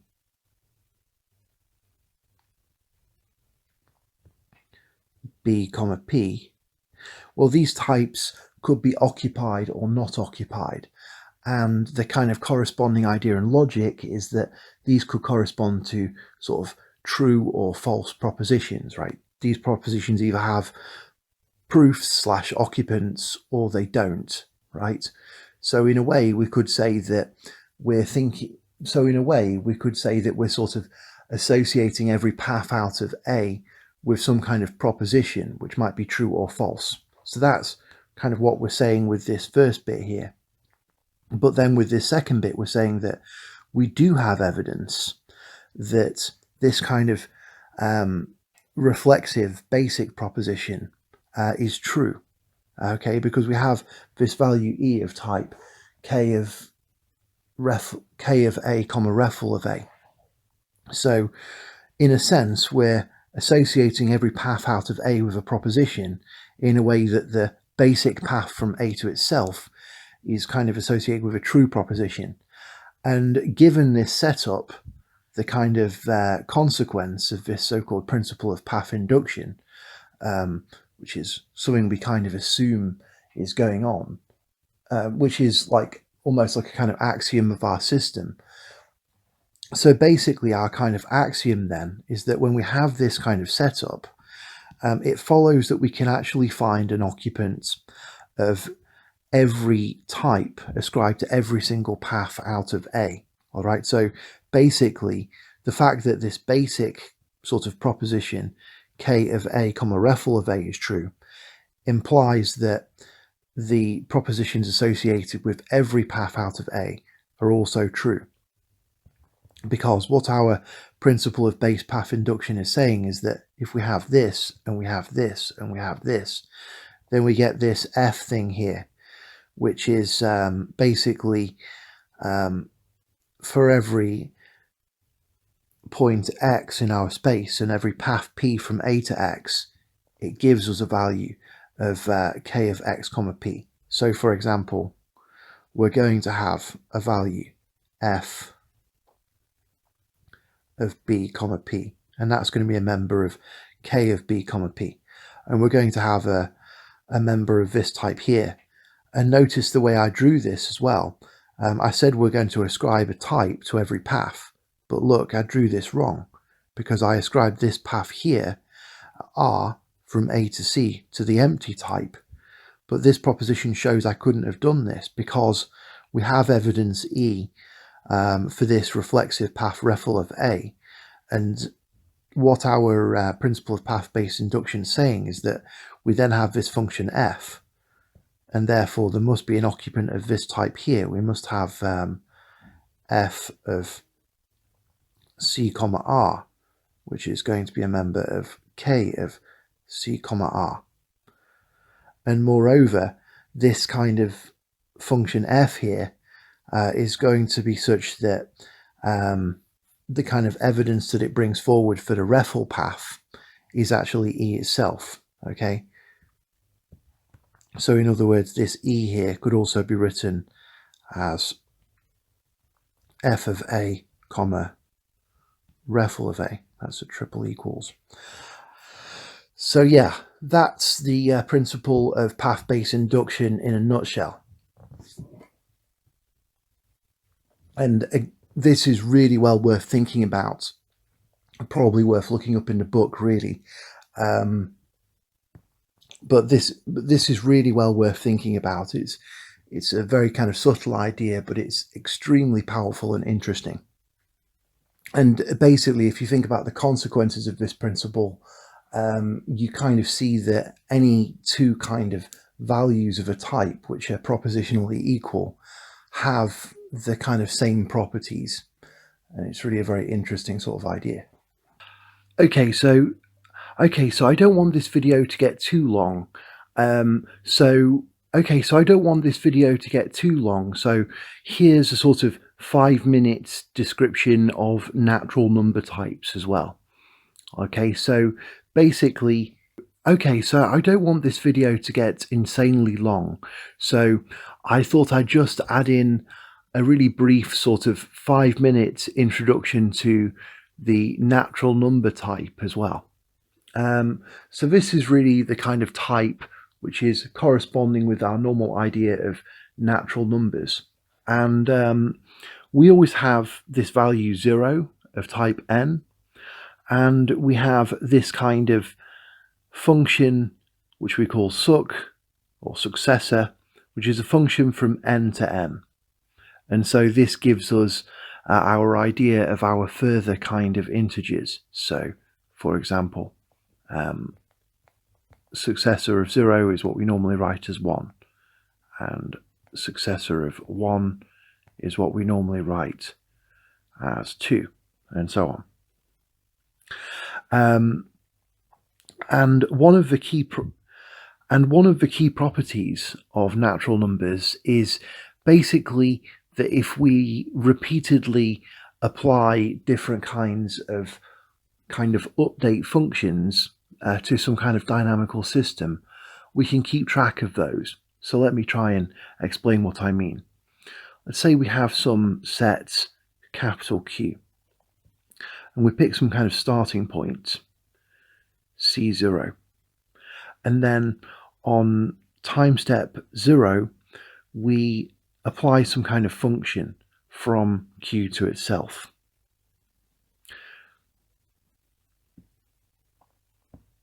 So we could call this kind of function, say, I'll just draw how it might work, for example.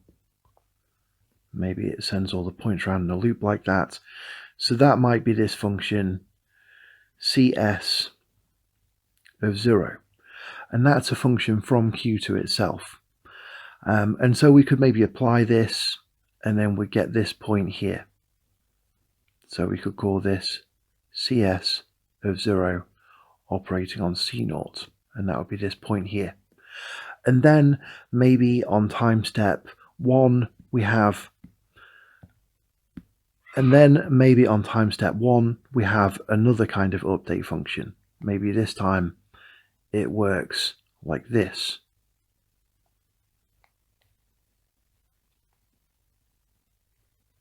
Who knows? Okay, so that update function would be CS of 1.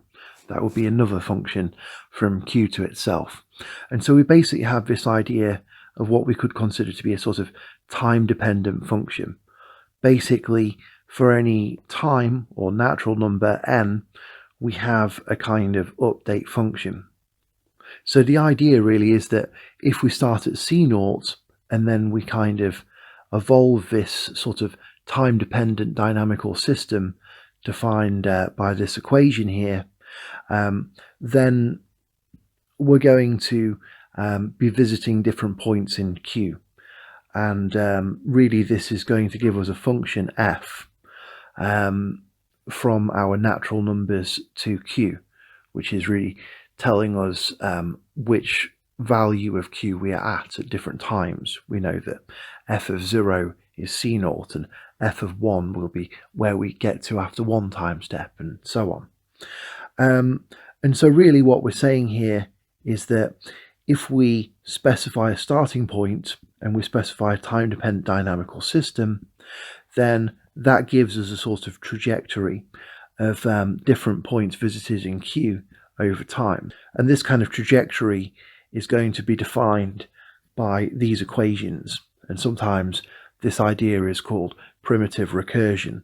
And so the idea is that at time 0, we're going to be at C0. And the idea is that we get our kind of location at the next time step, n plus 1, by looking at where our location is at time step n, and then applying the sort of update function that's going to be present at time n. So it's basically just this idea of evolving a dynamical system, but when the type of update function that we apply might be changing over time. So if you want to think of a practical example, think about, for example, something getting washed around in the sea. The sea sort of moves everything around, but whether it moves an object in or out will probably depend on the tides, which change over the different times of day. Okay, so I thought I'd finish by mentioning a little bit about an extremely beautiful connection that's been found between dependent type theory and the theory of so-called locally Cartesian closed categories. And so we've already seen that there's some very nice connections between dependent type theory and logic, in the sense that the things in dependent type theory, some in the sense that there's already this kind of simple type theory stuff within the dependent type theory stuff, and we know that corresponds with these kind of basic ideas of intuitionistic logic. And then also, once we've got kind of dependent type theory, we have these kind of ideas of predicates corresponding to type families, and also these ideas of universal quantifiers corresponding with pi types, and existential quantifiers corresponding with sigma types. Now, it turns out that there's also some extremely beautiful connections between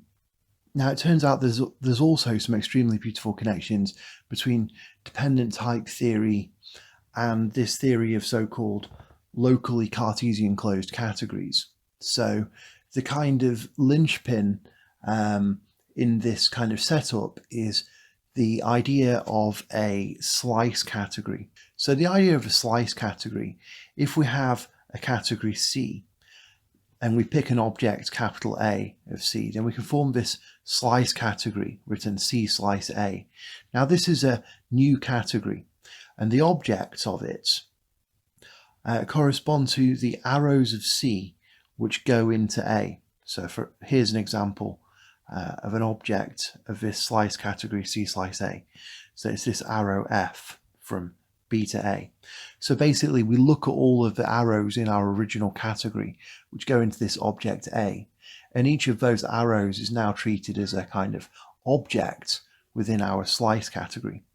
We know what the objects are in the slice category then, but what are the arrows? So let's say we pick a couple of objects in our slice category, this arrow F from B to A, and this arrow F dash from B dash to A. So what would constitute an arrow from this first object to this second object? Well, that would be an arrow M from B to B dash, which makes this kind of triangle commute in the sense that F dash after M equals F. All right. So, okay, that's the kind of definition of a slice category. And the sort of arrow composition works just like composition of arrows in the original category. So let's have a look at a slice category so we can gain a bit of intuition about what's going on. So let's consider this category set. Okay, so if we pick an object A in this category set, then we can think about this slice category set slice A. So what are the arrows in this category? Well, they're going to correspond to functions into this set A. So let's draw an example. This would be an example of such an object. And there's some interesting ways that we can think about this. So if we have this function f from b to a, we can simply think of it as a function, but we could also think of it as a sort of parameterized set, if we like, because if we have these values of a, say a1, a2, and a3, then we could label the set of all elements that f sends to a1 as f to the minus 1 of a1. And similarly, we have here f to the minus 1 of a2. This is the set of all elements of b that f sends to a2. And similarly, we have this f to the minus 1 of a3. And we can call these things pre-images. Okay, so for example, this subset here, we can think of this as the kind of pre-image of A2 under F, the set of all elements of B that are sent to A2 under F. And it's interesting that these kind of things are actually sets, okay? And so what we could do, if we just sort of rub out B, does this look familiar? Isn't it looking like we're having some kind of a way of associating each point of capital A with a kind of set? Doesn't this seem reminiscent of the idea of type families? Well, it should do, because this is the kind of essence of the type of correspondence which we get between dependent type theory and these ideas to do with slice categories. I know that's a bit vague. I'll try and be a little bit more precise. But I just wanted to start by trying to sort of visualize an object in this slice category, set slice A. And so let's now have another object in set slice A. So that would be basically another function. So that would basically be another function from some set B dash into A. And then what would an arrow be from F to F dash? Well, it would be a function from B to B dash, which kind of respects the, well, we could call them fibers, because it has the property that doing F dash after M equals F, okay? So I talk about this in my topos theory video. So basically, the way we can think of this is that these kind of functions into A, we can think of them as really defining sort of these collections of sets which are sort of parameterized by the values of A, and then functions which kind of respect this parameterization in the sense that they send values which are packaged for AI to values which are packaged for AI. Those are sort of considered to be kind of arrows within this slice category. Okay, so the rule for a function M from B to B dash to be considered to be within this slice category is essentially that whenever F is sending the elements to some AI, M has to send those elements to something that F dash is also sending to that same AI.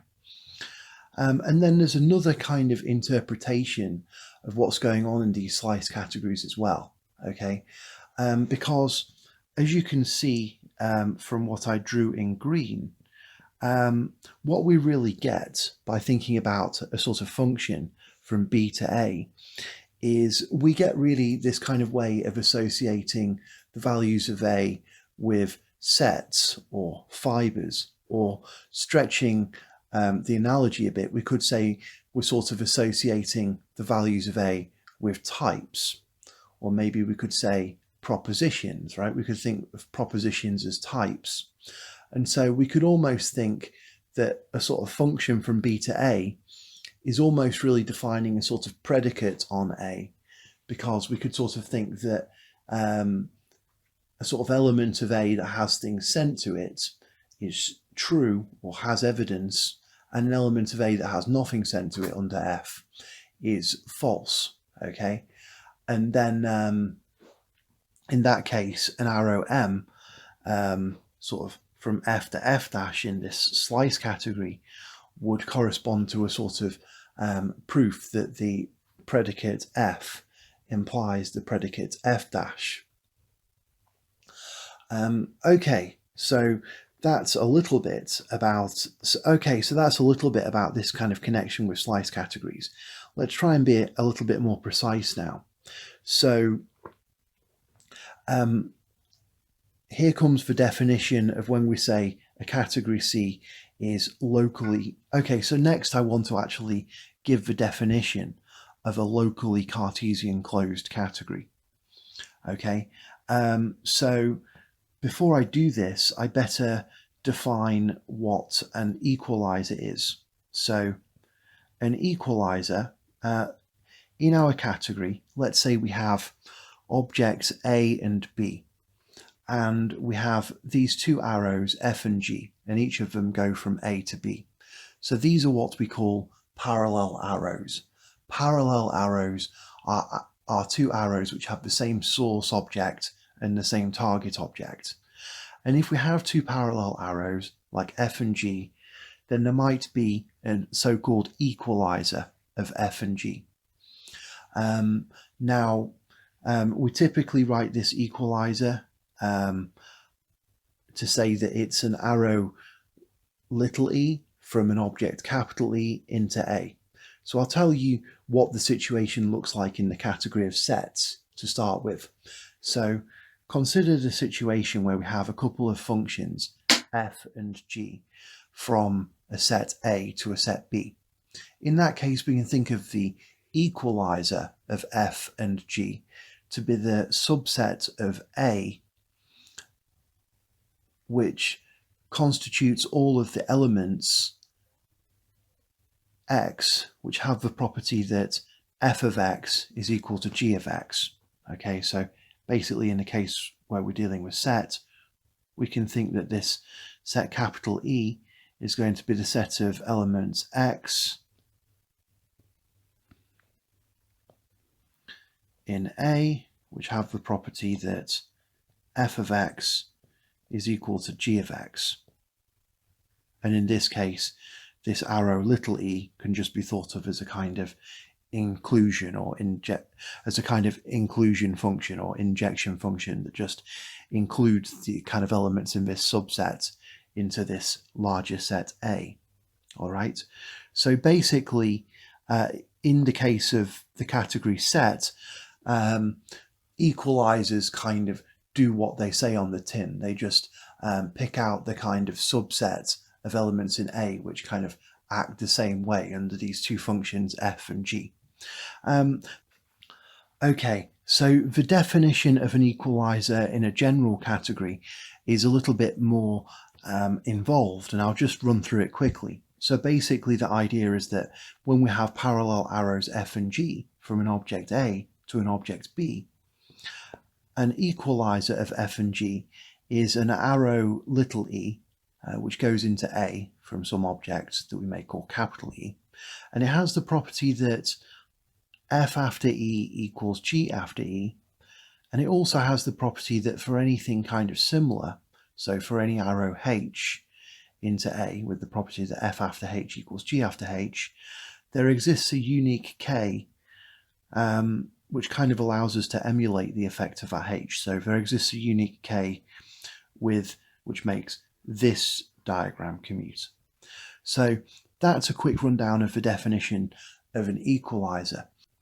Now, how does all this stuff relate to locally Cartesian closed categories? Well, we say that a category C is locally Cartesian closed if a couple of conditions are met. The first condition is that C has to have all finite limits. Now, I have a video on limits, so you can check that out for a sort of proper description, but I'll give you a kind of equivalent statement of that, saying that C has all finite limits. So an equivalent way to state that would be to say that this category C has a terminal object, and it has a product for every pair of objects, and it has an equalizer for every pair of parallel arrows.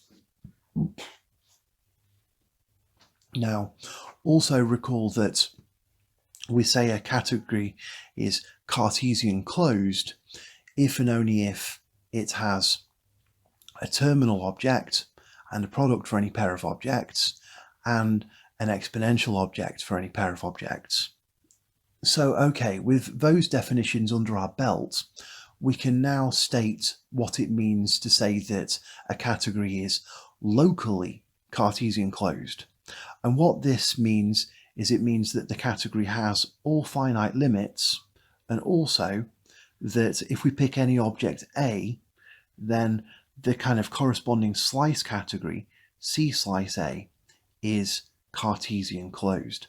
So essentially, these kind of locally Cartesian closed categories are categories with really nice structure. They have all finite limits, and any slice of them is Cartesian closed. And a great example of a locally Cartesian closed category is a topos. Okay, so you can look at my videos on topos theory to learn more about those fascinating categories. And an example of such a thing is the category set. Okay, so set is an example of a locally Cartesian closed category. Anyway, with all of that said, we can now finally discuss this fascinating connection between dependent type theory and locally Cartesian closed categories.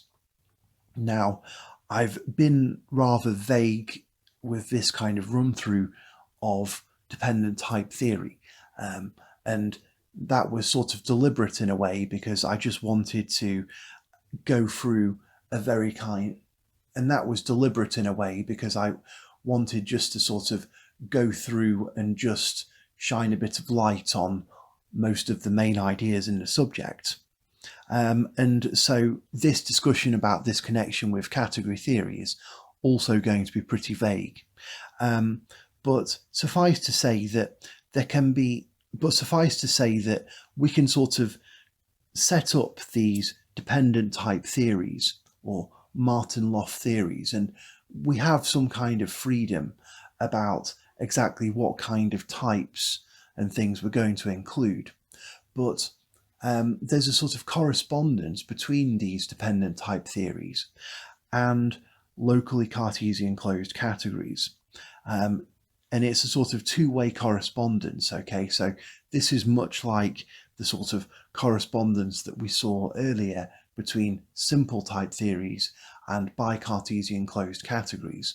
And there's a sort of more sophisticated correspondence here between kind of dependent type theories and locally Cartesian closed categories. And I'll just run through the basic kind of ideas in this type of correspondence. Okay, so basically when we have a dependent type theory, we can cook up a locally Cartesian closed category that it sort of corresponds with. Now, the objects of this Cartesian, and I should say also that when I'm talking about a dependent type theory, it doesn't necessarily have to be one that has a natural number type. Okay, so all of the rest of the things I've talked about in this video, pi types, sigma types, identity types, and so on, those kind of things should be there. But the kind of natural number type is sort of optional. And if it is there, then it corresponds with the kind of category theory concept of natural number objects, which I shall put a link about in the description to the video. But what I'm trying to say is that in these kind of dependent type theories that we're discussing, they don't necessarily have to have natural number objects. Anyway, that said, we have a dependent type theory, and somehow it corresponds to a locally Cartesian closed category C. So how are we to kind of think about this? Well, here's the basic idea. The objects of this category C are going to correspond to constant types. Okay, so remember we have this idea of sort of type families, these types that might involve sort of variables. So essentially they kind of change their form based on the value of some, maybe some x in A or something. But if we ignore types like that and just think about the types which sort of don't have any free variables in their description, those are what we might call constant types, and those are going to correspond to the kind of objects of C. Now, the arrows of C just correspond to values of function types. Okay, so in a sense, this is kind of similar to what we see in the category set. Now, this is very interesting. Consider a sort of type family. So we could write this as a function B from A to a type universe, or maybe better to think of B as a sort of value of type U that might have a variable X of type A that it depends on. Now, a type family like this B is actually going to correspond to an object of C slice A. It's going to correspond to an object of this kind of slice category. And the way we can kind of think about this is to consider this kind of first projection here from this sort of total space. So let me see if I can illustrate this idea briefly. Let's think that we have this type A. So it has, let's say, values A1, A2, A3. So there it is. And now we have a sort of type family associated with it. So we might have, for example, capital B of A1. Here's capital B of A2. Here's capital B of A3. And so the idea then is that we have this sort of type family. We have this kind of, in this case, in this kind of set theoretic case, it's really a collection of sets, a sort of set associated with each value of A. And so now we want to turn this into something that we can think of as kind of being in this slice category. So essentially, we want to get a kind of function into A which kind of holds the same information. So a way we can do this is that we can form this sort of total space. Okay, so let me just number these. So the trick here is that we can actually consider the kind of sigma type. So if we sort of merge these fibers together and form this kind of sigma type, then we can consider the projection associated with that. So okay, what we've done now is we've formed this kind of sigma type here. And then the idea is that if we consider the sort of first projection, so this thing that we were calling PR1 before, we can see that this projection from this kind of sigma type to A is really holding the same information as our kind of type family. We can really recover our type families if we just think about the kind of inverse images of these values AI under this kind of first projection. And notice what we have here, because what we've got with this kind of first projection is we've got a kind of function into A. So this is the kind of thing that we can think of as an object in this kind of slice category, C slice A. And so that's how we can sort of form these slice categories. And another thing we can do is if we have a kind of function type, and another thing we can do is if we have a kind of value of this function type, B of X goes to C of X.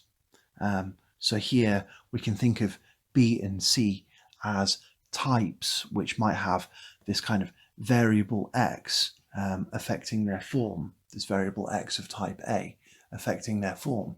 But if we can find a value of that kind of function type, then that's going to sort of correspond with a type of A indexing respecting kind of mapping like M, which is going to be a sort of arrow within our slice category.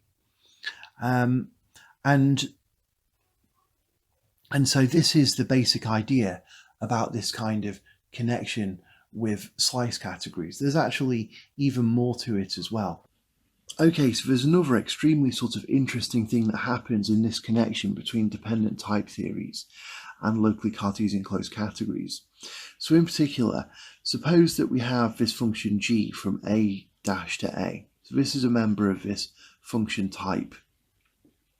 Now, the thing is that we can actually use this to give us a functor, which is really a way to translate from this slice category C slice A to this category C slice A dash.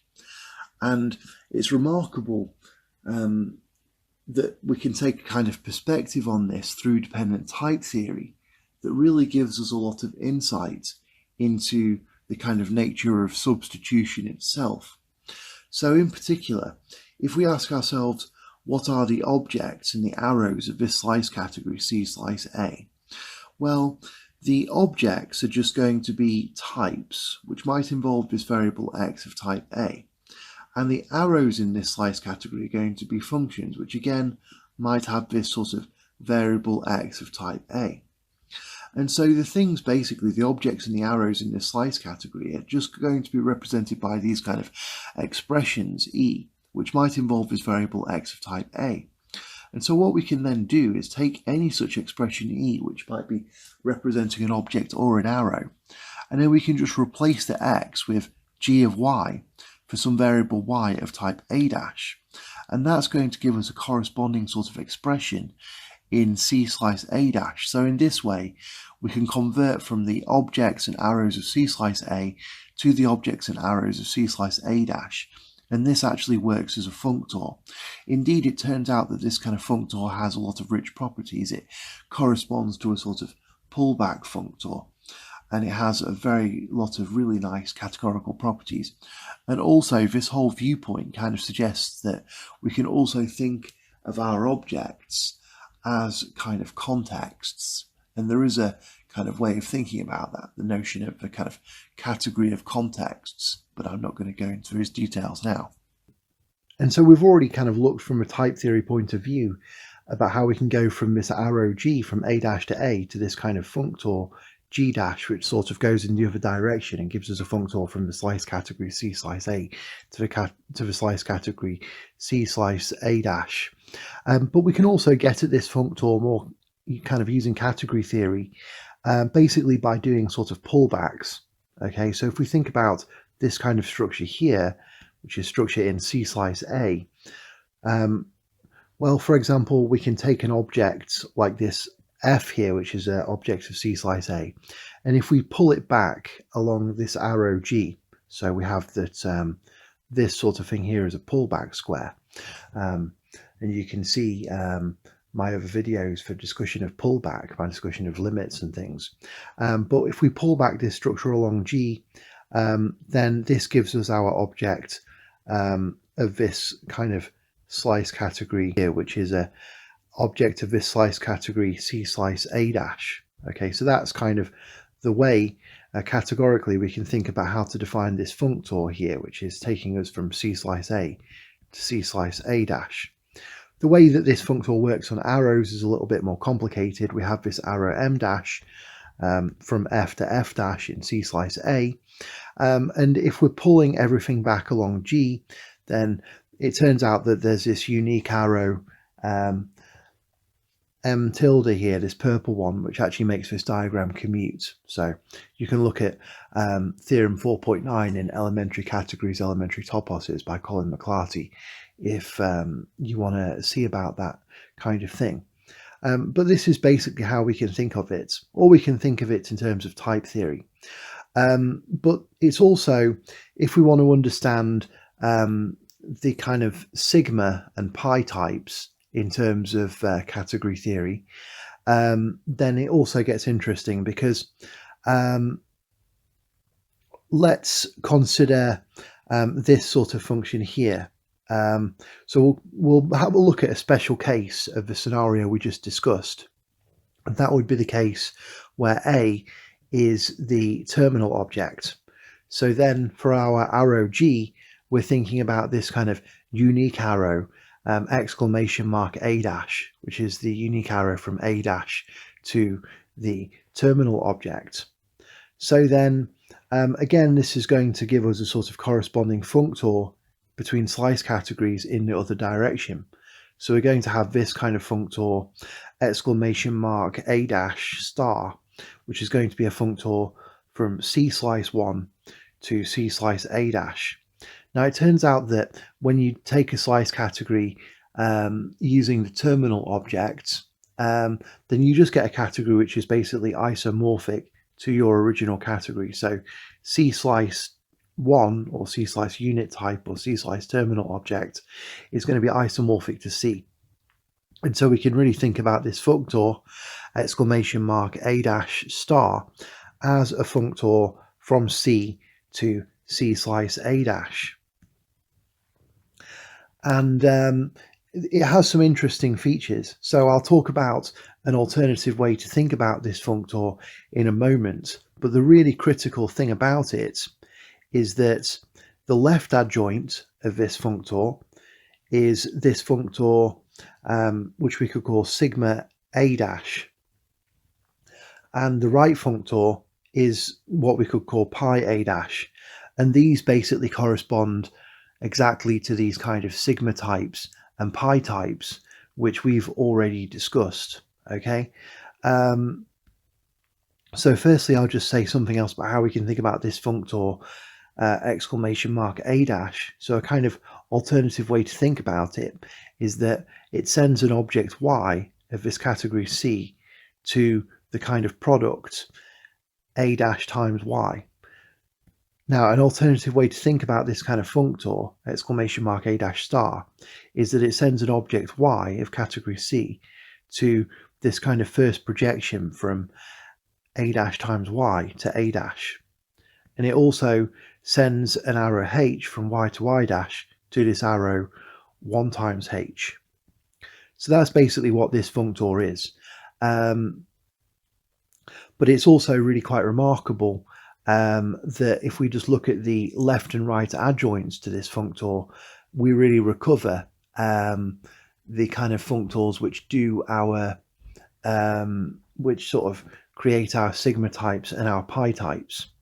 So basically this left adjoint, this sigma functor, is really something like a kind of forgetful functor. Okay, so if we think about a general sort of object of this slice category, so C slice A dash, then that's, well, let's think about the case in set, okay, because that's easy to think about.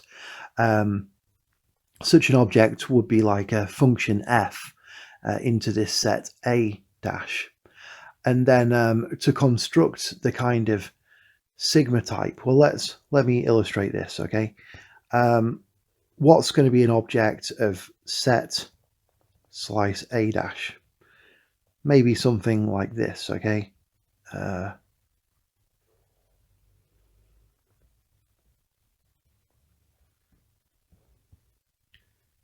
Some kind of function f from B to A dash. And then we can kind of visualize this as something like a vibration, okay? So we can just think about these inverse images.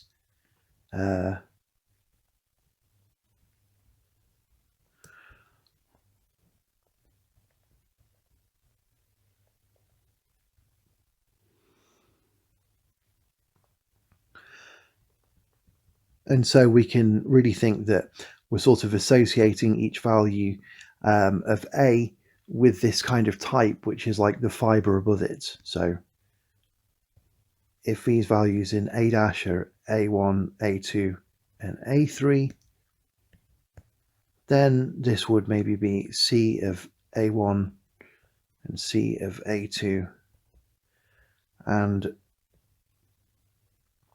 C of A3.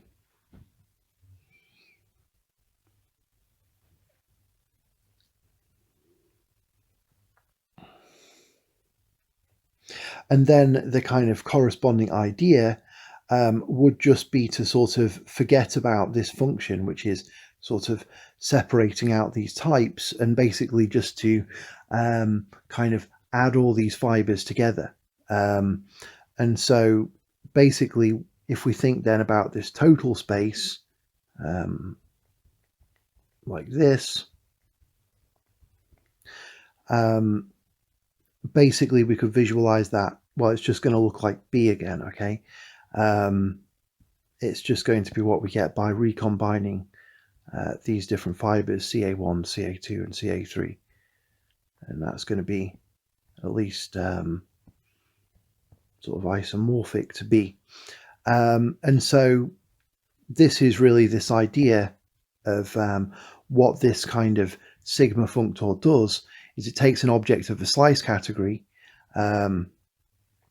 So such an object of a slice category, we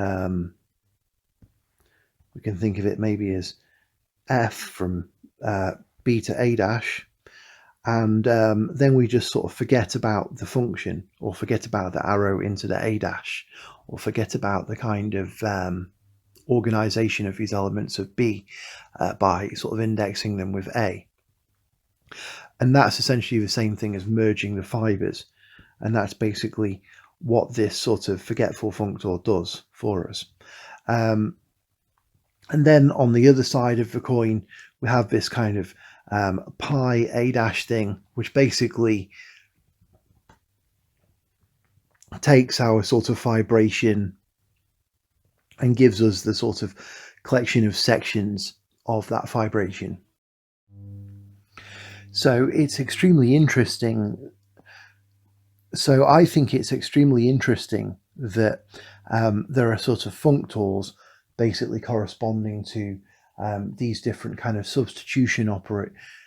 So I think it's extremely interesting that there are these sort of functors corresponding to forming these kind of sigma types and pi types and substitution operations. And even more, and I think it's even more interesting that they're sort of related to each other, that we can kind of get this functor corresponding to the forming of sigma types by doing the kind of left adjoint of this exclamation mark A dash star functor, and also doing the right adjoint of this functor gives us our kind of functor corresponding to forming the pi types. And it's even more interesting when you consider that this kind of thing also corresponds to goings on in logic. So really this kind of sigma type former, really because really these kind of sigma types correspond with these kind of existential quantifiers, and these kind of pi types correspond with these kind of universal quantifiers. And there's a similar kind of relationship between some sort of functors related to those kind of quantifiers and substitution, which one sees in topology, which one sees in topos theory as well. So it's really this. So really, this kind of presence of these three kind of So really, this kind of presence of these kind of adjoint functors, which have to do with slicing categories, is really an extremely deep thing. And I think it's just so pleasant that there are these kind of deep connections between what's going on in type theory and what's going on in these locally Cartesian closed categories. I should just briefly mention that, I mean, in this kind of viewpoint, we can think of the sort of objects of C slice A as kind of predicates on A, or we could think of them sort of as functions into A. But then if we restrict our kind of attention to injective functions, or more generally monomorphisms, then they're really going to correspond with the kind of predicates, which are either sort of, then they're really going to correspond to the sort of predicates which look more like things from classical logic. So in particular, if we're focusing on set theory, for example, then so for example, if we're focusing on the category set, then we'll be talking about these injective functions. And in those cases, these kind of fibers above a particular value associated with such a function would either have one element or no elements. And this corresponds with the kind of predicates which would either be true/occupied or false/unoccupied. And then the final thing I should say is that in this sort of correspondence that we have between dependent type theory and this kind of theory of locally Cartesian closed categories, there's also a sort of way that we can think about equalizers. And this is interesting because it helps us connect with this idea of identity types. So in particular, consider the situation where we have these two kind of functions, f and g, or values of this kind of function type. So for these kind of closed types a and b in our dependent type theory, we have these two kind of values f and g, which are function types from a to b. And so we can consider what's the kind of equalizer of these two things. And it turns out, so f and g in this kind of correspondence with category theory are going to end up corresponding with arrows from object A to object B in our category C. And remember that category C is supposed to be having all finite limits. So we can ask what's going to be the sort of equalizer of the things corresponding to these kind of functions f and g. And so that kind of equalizer of f and g turns out, interestingly, to really correspond with this sort of type here, this kind of sigma type, x of type A of f of x equals g of x. Okay, so this is very nice because it connects us with this idea of the kind of meaning of these identity types as well. And if we look at how this situation plays out in the special case where capital A is the unit type, then this really helps us to understand what the kind of identity type means in association with things going on in category theory.